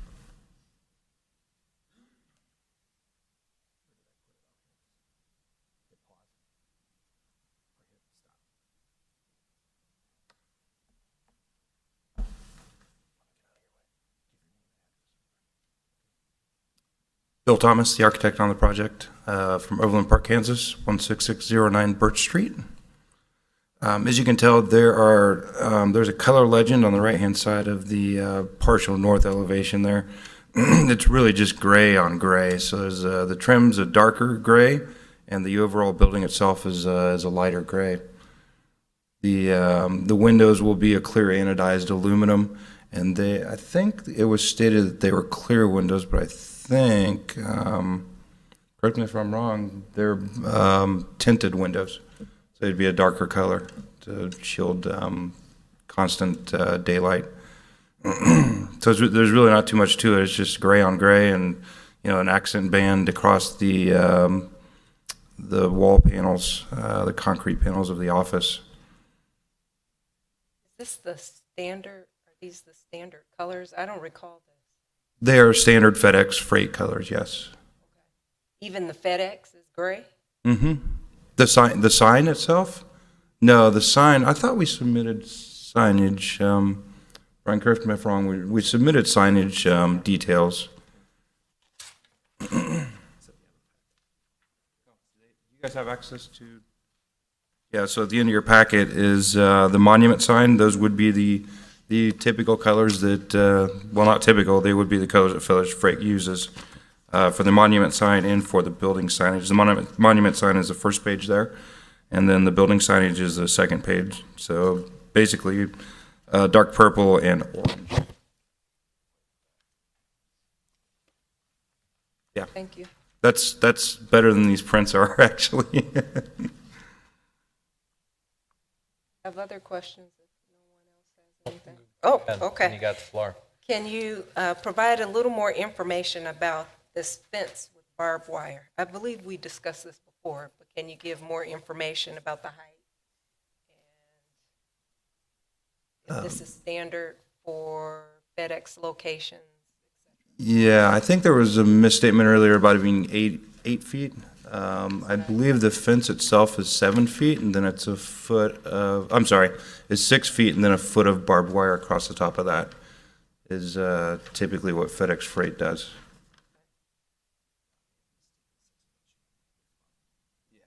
So, yeah, so it's a foot shorter than what was stated earlier. It was stated as 8 foot. It's actually 7 foot with the barbed wire at the 7 foot elevation. 7 foot total with the barbed wire included.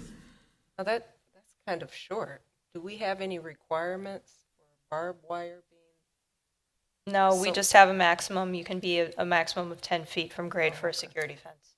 So the minimum is 6 feet? No, it's the maximum. Just, Oh, oh, yeah. just the max?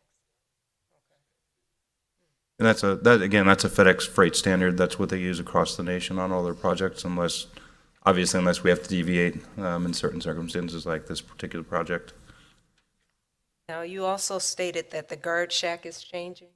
Do you have renderings or details about the brick and all that will be used for the guard shack? I think that was a last minute change, so we'll probably try to match the CMU that we're trying to do for the trash enclosures. Do you agree with that? Just a brick.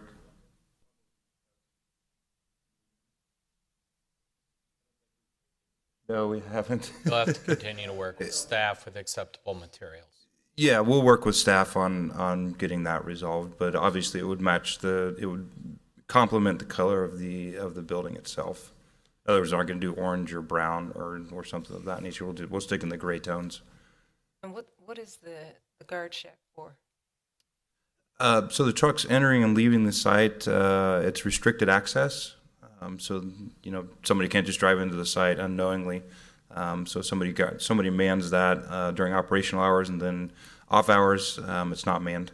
And it's it's card access. But yeah, somebody's in there all the time, constantly monitoring during the day the traffic coming and going from the site. And there were also some discussions with engineering. Have those items been resolved, Carrie? Let's see. They're still in progress.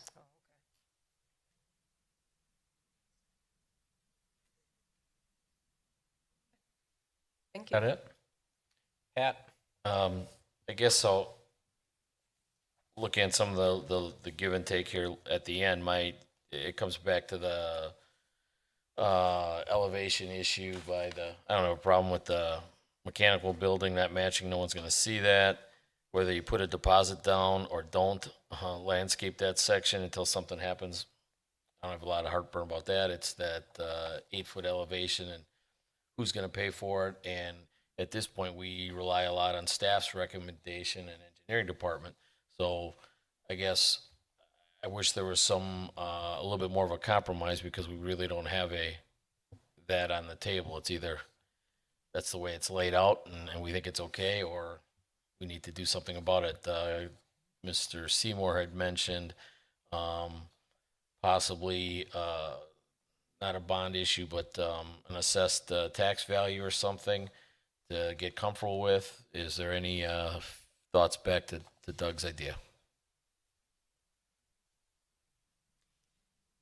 I think that's something that we can work with, but as the one attorney in the room, I would always qualify it as subject to the approval of the city attorney. I don't know that area of the law as much as far as where we are in the process, site and building plan, and under the purview of conditional use permit, under the purview of zoning, and this is, as Doug said, in a TIF district. But certainly if that is a way to take my factual observation that we're in a district and there's an increment that will flow, and somehow quantify and make sure there might be funds available, we would be able to work with that. And so I would just suggest a simple addition to whatever, and Mr. Seymour is good at bringing up the language, but just the simple addition would be subject to the approval of the city attorney. And based on that response, Doug, I guess my point is that the rest of it all looks like it's been worked out or close enough to happen. I just personally have to get comfortable that we feel that it works. The fact that was well represented, that they're not looking for TIF dollars, or as I sit up here, I'm happy to see the groups that come through that way, and obviously would like to see it move forward as quickly as possible, but got to get comfortable with that last piece.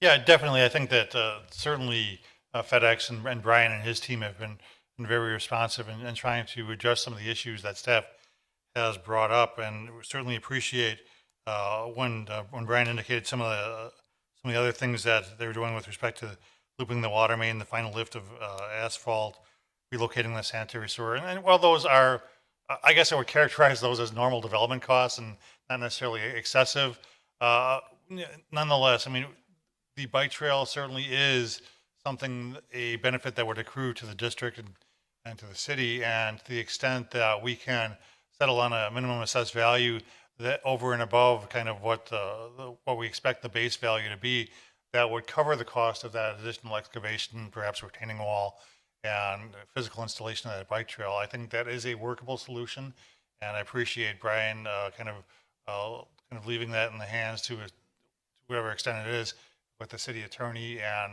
we can pursue that. And based on that, based on the idea that would appear in the development agreement, that needs to happen for the signalization at Opus Drive and Oakwood, and provided that truly is the case, that the city is covered there, so it's kind of a financially neutral for the city, not that we're getting an easement, and oh, and by the way, in 10 years you're going to have to spend another millions of dollars to excavate and put retaining walls there. I think that'd be an acceptable situation from my perspective. Thank you, Doug. Hey, Chris, you got something? Carrie, given what time today did you get? You said you got the final site plan reviews this afternoon. There were changes that went along with Attorney Randall's email that were regarding some of the issues that we've been discussing tonight, including providing the fence photos, some updates with the landscaping and the site plan, and then the revisions that are being proposed for the conditions of approval. So we got that late this afternoon. Are you comfortable if we were to move forward right now, or have you guys had enough time to review this, or should this be held to determine where we need to go and be a little more firm on what we need to make for actions at the next meeting? Well, I will be honest that I did not have a chance to thoroughly review what was submitted this afternoon before the meeting. okay. Really, the big changes came in the proposal of change to the guard shack, accepting the metal maintenance building, fence type, and then, of course, the easement. Those are the big issues. So A new site plan. Right, Carrie, did you get a new I mean, site the plan? intersection's still a work in progress. Right. As we stated. From what I saw from the site plan, it's really just kind of providing some additional information that was omitted from the original site plan. But as I'm not prepared to comment on the proposed conditions that have been Proposed. Yeah. So. That's where I'm coming from, guys. I think from the perspective, if the commission is concerned that their approval of the site plan would give them an easement which is not usable, they should write that into the condition of approval, that the costs associated with the future excavation and development of the bike trail be incorporated into the development agreement and covered by a TIF development agreement with the applicant. I would be comfortable with that. That language. Do you have something? Mr. Mayor, I was only going to point out that a lot of these conditions, such as 4, they were already written that we were supposed to update the plans and submit to staff. So by no means did I expect Carrie to review things that I received from JSD this afternoon that I just gave to her. Number 4 actually is related to building permit application. Number 9, we have to keep working with the engineering department, and they get to approve those. Number 10, water and sewer utility. Number 11, prior to the issuance of building permits. Number 12, work with the electrical inspector prior to the issuance of building permits. So I think all of the conditions were written in a way that we still had our work to do. I simply, in having and making them available to staff and showing them to you tonight, wanted to show that we can comply, or we already are, subject to this, the way it's already written.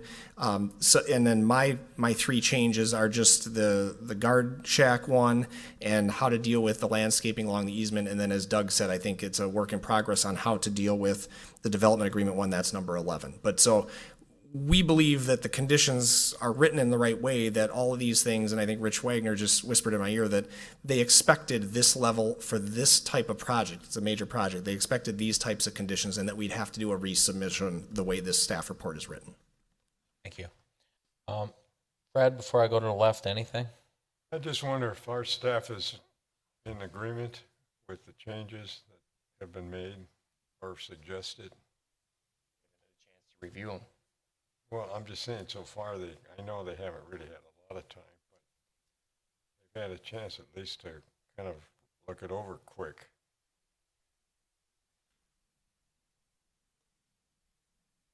Well, again, I don't think she's ready to comment on it. I guess along that specifically to Fred's Right. question on 5, the way we've looked at it, do we have a preference if we were to move forward on a deposit versus required Well, I think landscaping? Doug kind of put something out there. And No, well, I get it on the elevation differences, but I'm talking about the additional landscape. Would that be coordinated the same way? That could certainly be incorporated in that same development agreement. Yeah. Got it.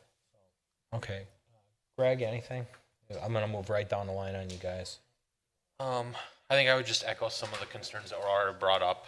The mechanical building, I have no issues with it. I don't know if the reasoning for it to be acceptable building material is because a possible bike trail and you don't want people walking down the bike trail seeing a big metal building. No, that's actually just in our requirements for code that Oh, it be constructed of acceptable building materials. Okay. And the money for the landscaping, whether it's put in an account or the landscaping's put up, the only issue that I kind of have with that would be if that is developed as a trail, that we do have the money to put the landscaping in, but if it's years down the road, it's all going to be brand new landscaping versus something that may have been established growth over the years. It would have had the opportunity to grow a little bit more for the bike trail versus putting all new plantings in. And I thought of that as well, but I mean, if the grades are such that, as they are indicating, in order to put that trail in, that's going to have to come out anyway. All the land, even if they put all landscaping in?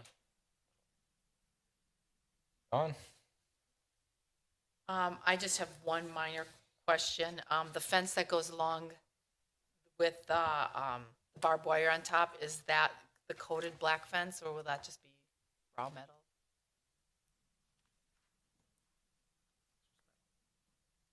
Which elevation? Along the railroad tracks? Correct. That is just standard metal chain link, not coated. Brian? Okay. As far as the path, we can get that into the development agreement, work on some language for that. The only thing that I caution with doing that is that that agreement will remain open for that item. So we won't be able to close that agreement out as long as that path trail item is hanging out there. Any sales or anything, they always come back and, hey, can we close this agreement out? The answer is going to be no with that path language in there. So just something to consider. It's going to be a significant cost to build a retaining wall. The landscaping that is being planned out there more than likely would be removed for them to grade that all out, build a retaining wall, and construct a path along that route. All things we can work on, if that's the direction we want to head to.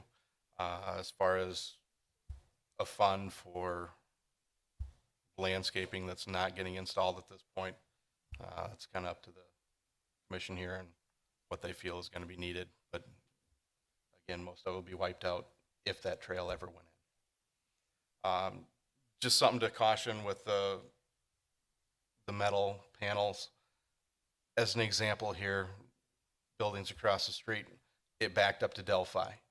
We never thought of that as being, our back door at the time. Future development can always happen out here. The wooded lots could all develop. Then this is an accessible road. More traffic's going to be on, that you have that possibility of more traffic through here. I don't think it's a big difference for the mechanical building myself, but just something to consider. We talked about the water main easement.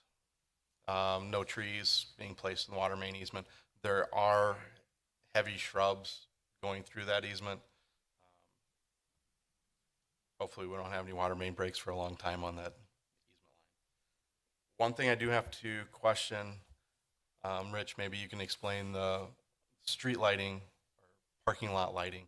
Looks like there's lights around the detention pond. Is there a reason for that or some security significance to that? Okay. Okay. Oh, you have to go.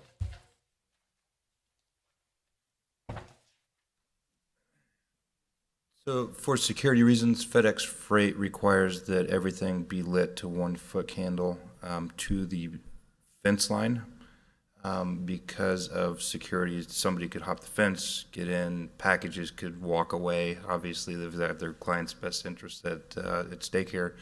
So they really like to have the site lit as much as possible to deter that type of stuff from happening on their sites. So that's why it seems strange, but it's really not in their minds because it really is a security issue for their packages and for their clients that they're delivering packages for. The photometric plan will still be reviewed so that there's really no light loss off the site. It just looks funny to see street lights around a detention. Yeah, we're trying to contain everything on site as far as light levels and as far as pole heights and stuff like that. We're trying to work through all that and Pole heights are 25 max.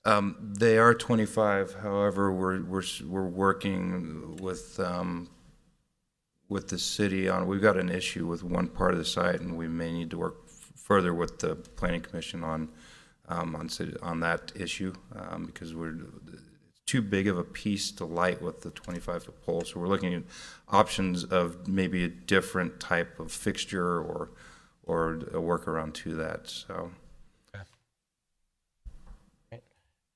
Brian, you still got the floor. I'm good. Okay. Last but not least, Wally. Okay, Brian threw me a curve here, I think. I was just going to say that I agree that the guard shack definitely, has to be, upgraded with the brick and everything, but I was going to not mention the mechanical building, so I got to ask Brian, now, are you saying that you feel they should do the mechanical building also?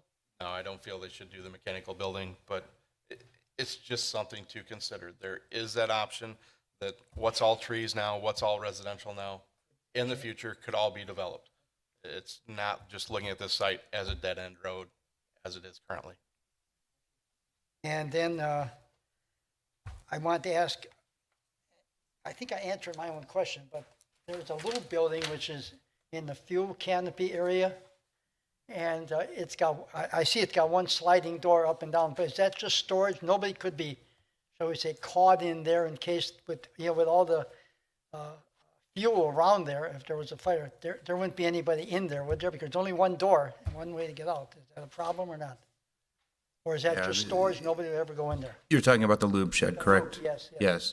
Yeah, the only way you can get in there is to open up the door. I mean, obviously that door, once it's open, it's going to stay open until, yeah. Until they came out. Okay. Yeah, so unless for some strange reason that door just will not open up. We've never had an issue like that before. Okay. Usually it's just open to go get something real quick. They come back out and then the door's shut again, so. Okay, I just had a concern.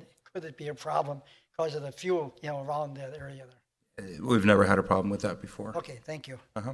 That's the items I had. Okay, thank you. Yes, I'll just cast a couple of comments out there, and if I have any questions, a lot of it's been covered. Fence issues, we've been round and round with that. I know it's late notice, but I think sufficiently they've protected their property. They've helped the neighbors with an opaque fence coming out of there. So I think they kind of did their due diligence regarding the fences. The guard shack, definitely brick. That's just kind of a no-brainer. It's basically your meet and greet when people pull up. It's the first thing they're going to see into the complex. You want it looking better than a metal shack, so brick. As far as the maintenance building goes, I think I'm on board with the rest of them. I think it can be metal. Again, it's a standard industrial building. It's tucked back there. Commissioner Johnson, it's a great point. It may not be developed, but considering FedEx owns just about everything out to Oakwood Road, and it's probably at least a city block to get back there, and it is fenced, I wouldn't worry about it. The residential property, if it ever did flip over, it would probably fall into the same type of use. There's a 25-foot easement on it would be the east side, just bordering that pond. And then, of course, an opaque fence there. So, I mean, the only angle you'd really catch is if your frontage was up there, depending on what the setbacks would ever be. So I wouldn't speculate on that. The landscaping, I was not worried about the landscaping. What I'm worried about is the trail. Definitely the trail's part of our open parks, our park plan. It is set to hook up into Oakview at some point in time, whether it's this year, next year, 10 years, it is part of that. If we don't put it in, we've just spent a lot of money in Oakwood that doesn't connect up. I think it's part of the Oakwood, or the Oakleaf Trail, correct? So I think it's viable that we find a solution to that. And I'll defer this, I'm just shooting off the hip, but it's an 8-foot drop. That's what I'm hearing, correct? From where it currently is or has to be. Can we raise up that trail with fill to make that not 8 foot, but maybe a few feet? Not without some sort of retaining wall, given the tight space that you have to maintain that 3-to-1 slope to the railroad right away from their parking lot. Okay, thank you. Oh, okay, so that's a dumb idea. That ain't working. But anyways, I thought I'd throw it out there. Again, I think we have to work through that solution. I'm not a big fan of $5,000 isn't going to go anywhere. So I'm not worried about the landscape as much as I am the long-term solution to get that in. Because if we ever have a Tour de France or something like that, we're missing a leg of it if we don't get it in. But no, in all seriousness, it's part of our plan. It's been in there. I don't think the viability of crossing the railroad tracks is really going to work. So I think we have to go along the lines of something like Doug said. Put it in there. And then, of course, the intersection. We're not done with it. I think those are the main hang-ups. I think I covered most of them. Beyond that, I didn't have a lot of hang-ups with it. The biggest thing is that easement.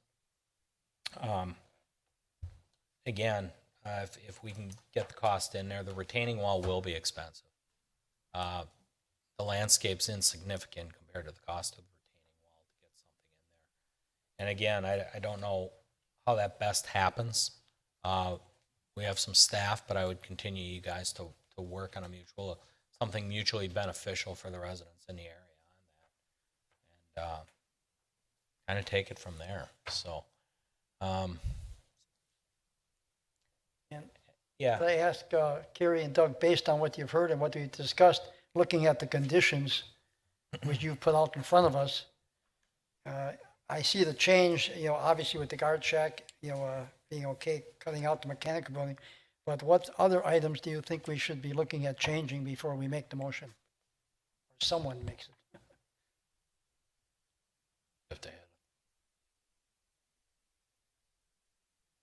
Definitely would have to put in the language Doug had regarding continued cooperation with staff to figure out this bicycle easement. Would that be a separate item, like item 13, or could you incorporate it in another one? I think Brian, and I don't have it in front of me, do we have a requirement for development agreement for the Opus drive signals? Yes, there is. Just incorporate that into that item. Item 11. You just assume that, or But I would make it specific, but there's no need to add an entirely new condition there.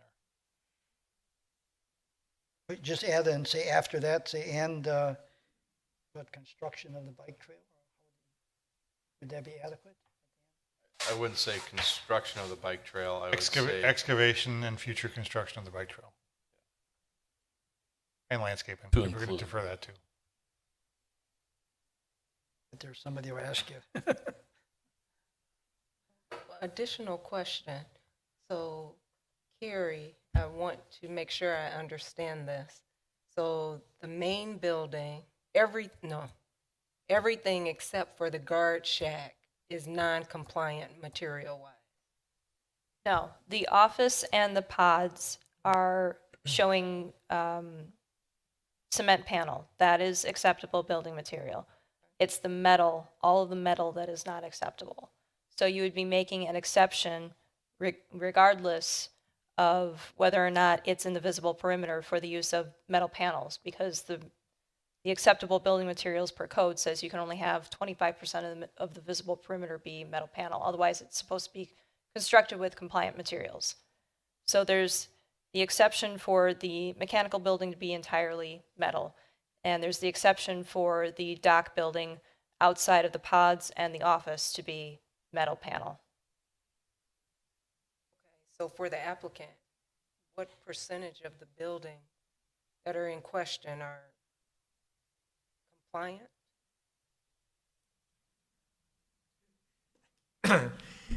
I'm pointing to my architect who just returned from vacation, but I showed him a grid for another project that we had done and asked if he could do that. And I know he didn't. He wasn't able to do that. I think holistically, we have the office building, which is still up on your screen, 100% compliant, as Carrie pointed out, and we can get the square footage or talk about that if it's needed. We have the dock building, which has kind of this concrete base, so there's some percentage that is concrete, but then it's all metal. They're garage doors, and it's a metal building. And so maybe that's 70% non-compliant. I mean, as you start to put all this together, we are what we are. It's a freight facility, but we put the money both in the office and then the landscaping, because the code, if you are able to make this modification, we'd need to give you compensatory reasons or things that we've done to compensate for that. So that's why we've dressed the building with the landscaping and all along Opus Drive. I remind you, this little traveled street, but there'll be landscaping all over, and that's the compensation for the metal dock doors and the maintenance shed. So I don't have a percentage, unless, Bill, you were doing math or calculations, but to venture a guess, if 75% is the standard, given the building at 100% and those dock doors, maybe we're at 45% premium materials. And I guess I would ask staff, though, do they count the dock doors as part of the building or not? I think there was an early meeting before I even represented this project team where staff may have interpreted that, no, you're just looking at the building surroundings, not everyone has a garage door and we don't count that as a material. But to put all our cards on the table. Yeah, it's a lot of metal over there, but that's why we've added the landscaping. So Bill, If I had to take a good guess on the dock building itself, if you take the 4-foot concrete wall, which is your dock wall, which is acceptable material, we back out the doors, which are 10 feet tall, and then you got about another 5 feet above that, which is the unacceptable material. It's 50%, we're probably at about 50% for the dock, just the dock itself. The office is 100%, the pods are 100%, all 3 pods are 100%. Obviously, the maintenance shop is, you already know, is non-compliant because we're asking for the exception to that. And can you all go over again the justification for the metal versus compliant material?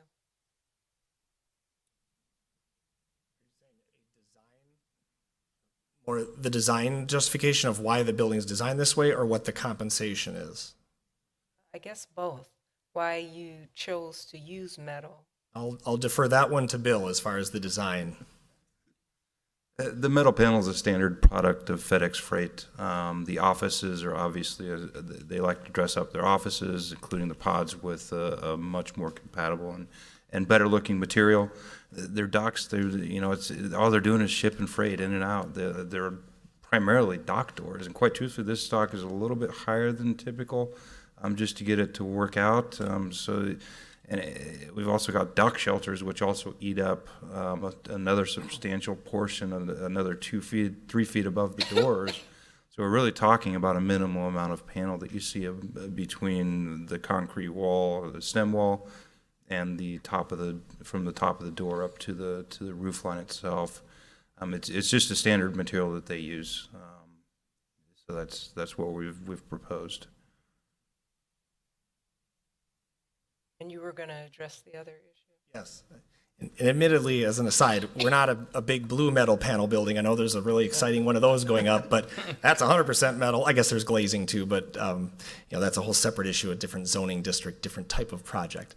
And the only thing I'll add too, this project, the attractiveness of this site to FedEx is because, first off, M1 zoning, but it's out of the way. It doesn't have freeway frontage. It doesn't have the major public thoroughfares that some aesthetic considerations might come in. It's 48 acres, and we're going to work on the perimeter, and so that's why these buildings, we feel, are a good fit for that site.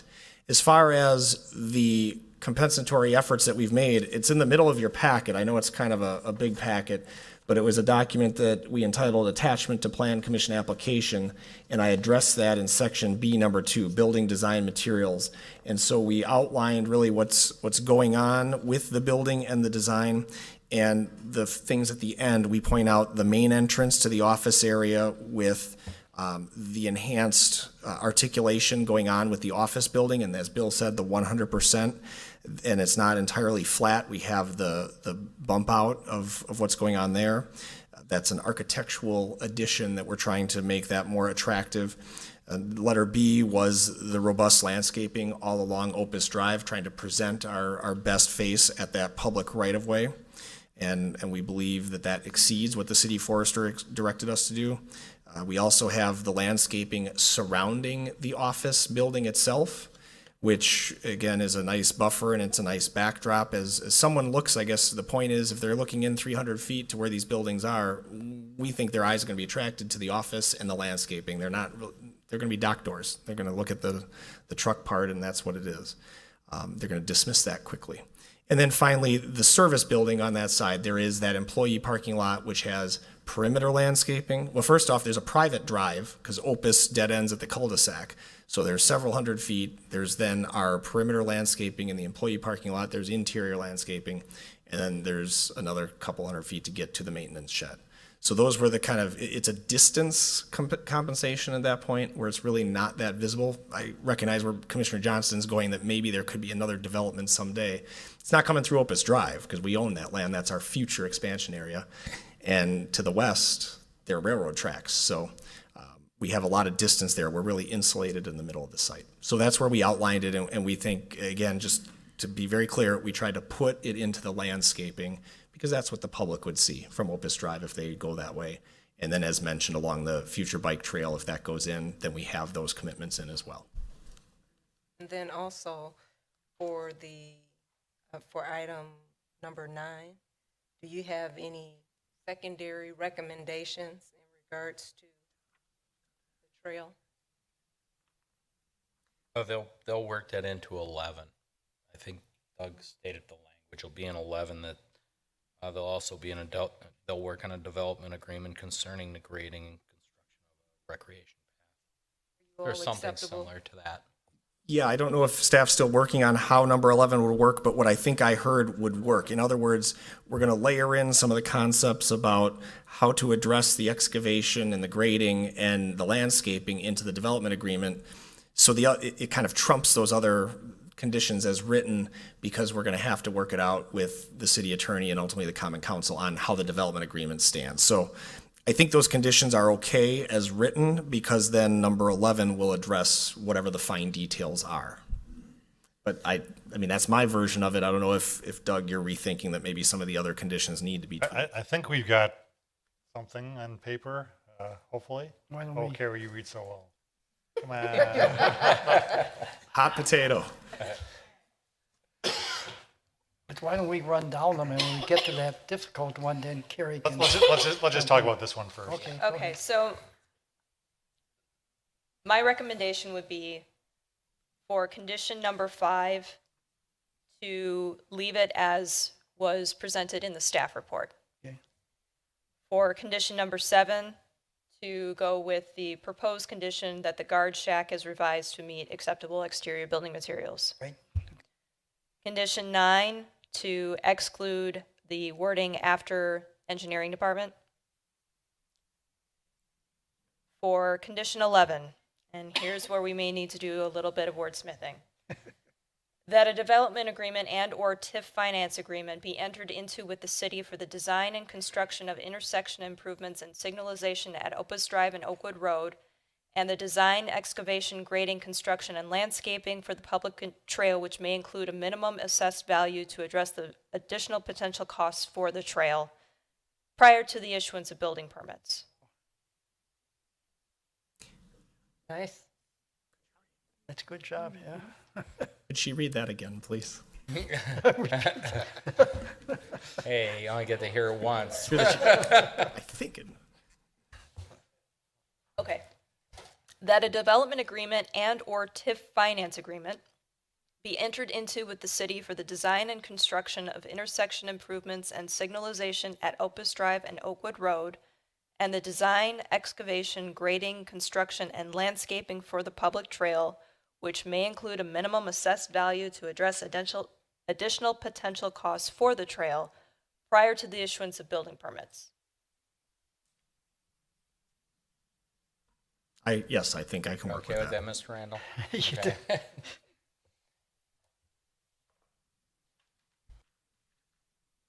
Well, Could I ask Carrie a question? sure, go ahead, Very Wally. good. Somewhere along the notes I had, we had a number 13, construction of the bike trail. That's out. We aren't having that. You included that in number 11. Correct. Okay, I want to make sure. Okay, thank you.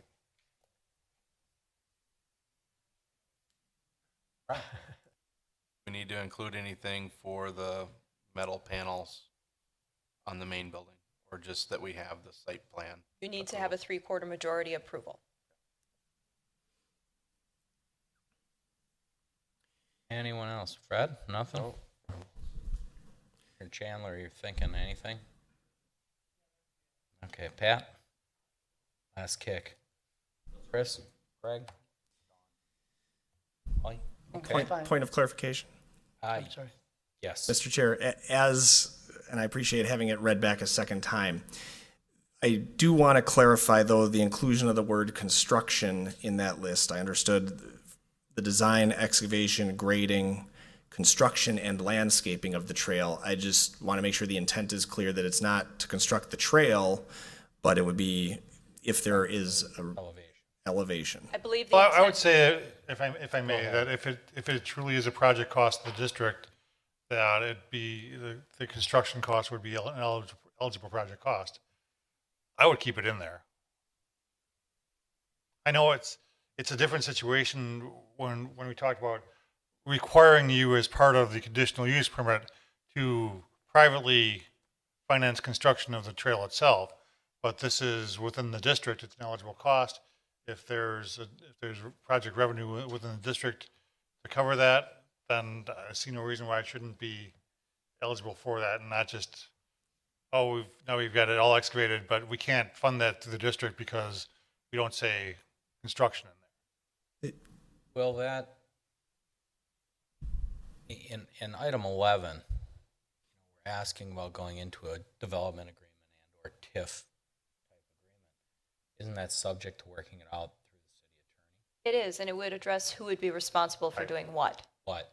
So I mean, the word could stay, but yet come back to us differently at council. Am I correct? Oh, in that? it'll have to be approved by the common council. There's no, whether it's a development agreement or, and the reason why I put TIF finance agreement in there is because it would outlive the development agreement and would allow, as Brian had put, and many times we have requests to close out development agreements, and, you know, if that were an open item, we just couldn't do it. But if it's a part of the TIF finance agreement, it would stay as part of the, you know, the conditions therein, and certainly within the life of the district. So what's our flavor on? What if we just put development agreement and or TIF finance agreement, ... addressing the design, excavation, construction? Does that? And I hate to focus on one word, and maybe we're talking the same thing, because I heard what Mr. Seymour said, that the TIF could pay for the construction of the trail. That we agree with. The issue that we're really talking about, though, is the minimum assessed value that might be ascribed to us that then would pay for that. And I'm looking back to the original condition and restriction that simply was the easement and not building the trail. And what I understand we're trying to do is address the grading issue that our site and building plans present, which relate to the easement, but we're still not, at least the original condition and restriction wasn't to make us build the trail. So by having construction in there, it's related to the minimum assessed value. At no point would that ever take away the ability to the city to use it as a project cost for the construction of the trail. So I don't think it's true that there'd be a shortage of funds. It's just when we're talking about how it would relate to our TIF development agreement, it wouldn't be an appropriate inclusion for the trail, whatever that is. We have to make sure it's strictly grading and site preparation. But we don't have to. It's the suggestion of the applicant that we do so. Well, you're correct. We don't have to. But there again, I think we stated early on, we never intended them to build the bike trail either. That'll be a decision of the common council. I mean, I fundamentally don't object to that, but I don't disagree with I guess you. I don't want to say that we can't do it because that's not correct either. I think we can. I think that's worked out through the agreement. Yes.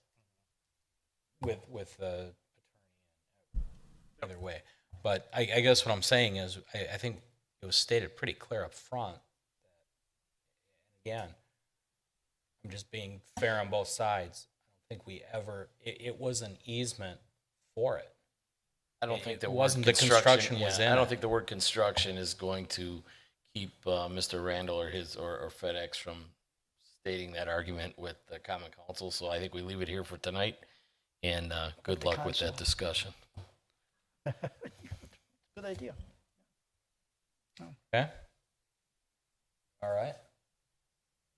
Oh, geez. Okay, Your turn, Wally? Yeah, it's my turn. Okay. Okay, Dickman's gonna make a motion here.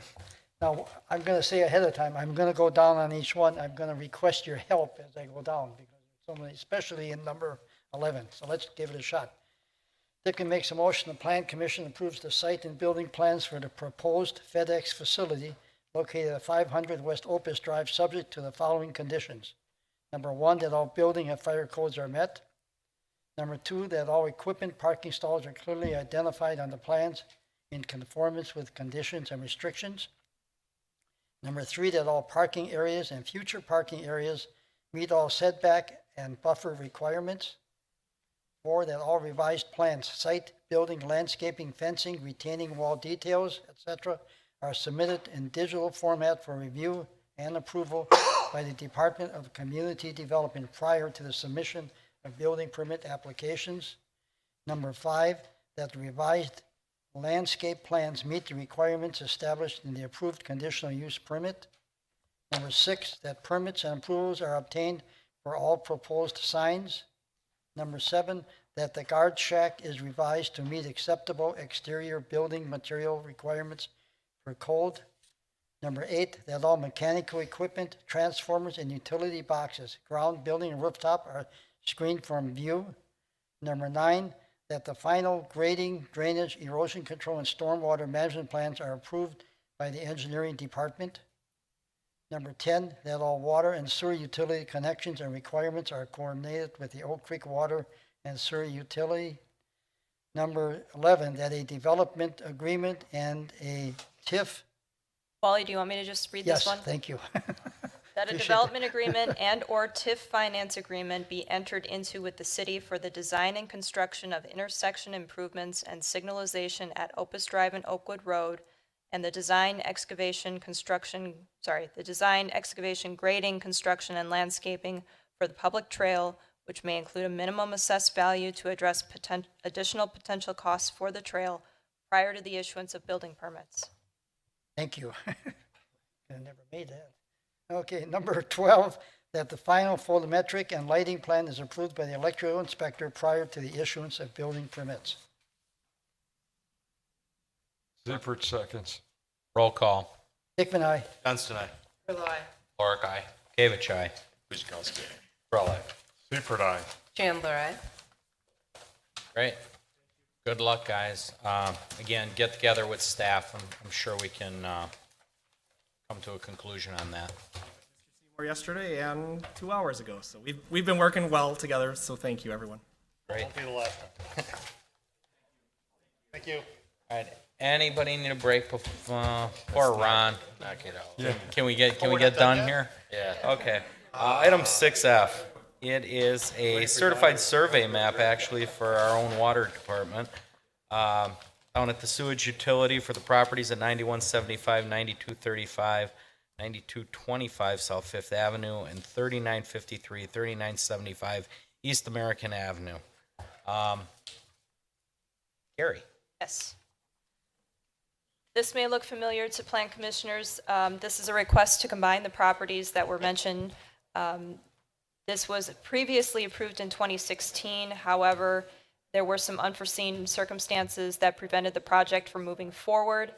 That is next on the agenda to discuss, but this is for water treatment facility, water storage, and high service distribution pump facilities. So the CSM was not recorded before it expired. This is a request to have that CSM reauthorized. There's no additional changes from what was approved before. Again, this is just combining the properties into one with the existing utility property. So if there are no objections, if the Plan Commission wishes to recommend approval, there is a suggested motion that the Plan Commission recommends to the Common Council that the certified survey map submitted by Ron Pritzloff, Oak Creek Water and Sewer Utility, for the properties at 9175, 9235, and 9325 South Fifth Avenue, and 3953 and 3975 East American Avenue be approved subject to conditions 1 and 2. Mr. Mayor. Thank you very much, Carrie. Again, I think we were all together for this one not too long ago, but if there's any questions, comments, need your memory refreshed, Ron's here from the Water Department. Ron? Hi, Ron Pritzloff, Oak Creek Water. So, yes, we submitted this about a year and a half ago, I would guess, in anticipation of a water treatment facility project. Got about a $29-30 million project we wanted to do in that area. Unfortunately, we ran into a little bit of problems with the PSC, a year and a half long problem, as it turns out. Public Service Commission of Wisconsin has not authorized us to construct the project. However, we believe we're at that point where approval could be imminent. We've got a meeting scheduled October 4th. We will have that answer. So I'm back here in front of you folks asking for permission to approve the CSM, and hopefully we can move forward with our project. Questions, comments? Motion? A quick question, don't you know somebody get higher up on the agenda? Sorry, Ron. Gotta get I your guess I gotta stuff in get my sooner. pocketbook going. I guess. Correll moves the commission recommends to the common council that the certified survey map submitted by Ron Pritzloff, Oak Creek Water and Sewer Utility for the properties at 9175, 9235, and 9325 South Fifth Avenue and 3953 and 3975 East American Avenue be approved with the following conditions. One, that the signature page is updated to reflect the current plan commission chair and mayor's name. Two, that all technical corrections, including but not limited to spelling errors, minor coordinate geometry corrections, and corrections required for compliance with the municipal code and Wisconsin statutes, are made prior to recording. Guzekowski will second. Roll call. Hickman, aye. Johnston, aye. Grillo, aye. Warwick, aye. Kavich, aye. Guzekowski, aye. Correll, aye. As a member of the utility, I abstain. Chandler, aye. Very good. Brings us to 6G, the conditional use permit for the last item we spoke of. Carrie? I'll keep my comments brief because Ron has a PowerPoint presentation for you folks. Again, this is a request for a conditional use permit that was previously approved, and it was amended in 2016 to allow for an extension because of the circumstances that Ron had stated previously. Unfortunately, the conditional use permit expired prior to construction. So with that, I will pass it over to Ron for the presentation. You were kidding. Okay, just looking at this initial slide here, this is really an overview of what's existing and what we're proposing. If you look on the very west end of the project, Fifth Avenue is on the bottom, on the east side. On the bottom of the diagram, American is on the far right-hand side, or the north side of the diagram. If you look where it says intermediate pump station there, just to the west of there, towards the railroad tracks, you see a big rectangle. Well, that is our existing chlorine contact tank. It's a 1.3 million gallon tank. It was constructed in 1974. In 1997, it was converted to a CT tank, which, for those of you who don't know, right now, so there's baffle walls were installed. Water comes out of our filtration into that tank. It's injected, chlorine is injected, and it goes through a serpentine effect through the tank into our high lift pumps and then out into the distribution system. Well, the DNR noticed as time has gone on, DNR codes have changed. That's now become out of compliance. So we need to do a project to correct that. And this is the project we have proposed. Right now, as things are now, everything at that treatment plant runs through gravity. There's no pumping going on, intermediate pumping or anything like that. It goes gravity right to the high service pump station, and it's pumped out into the distribution system.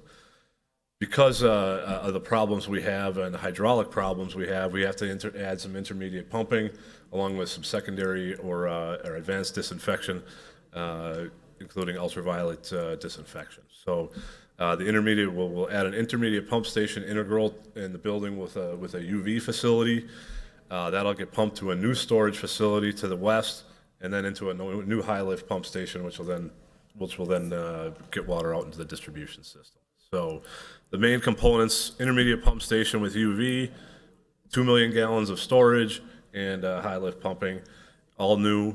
And there were some questions last time I was here about UV and how it works. Well, this is a picture of that.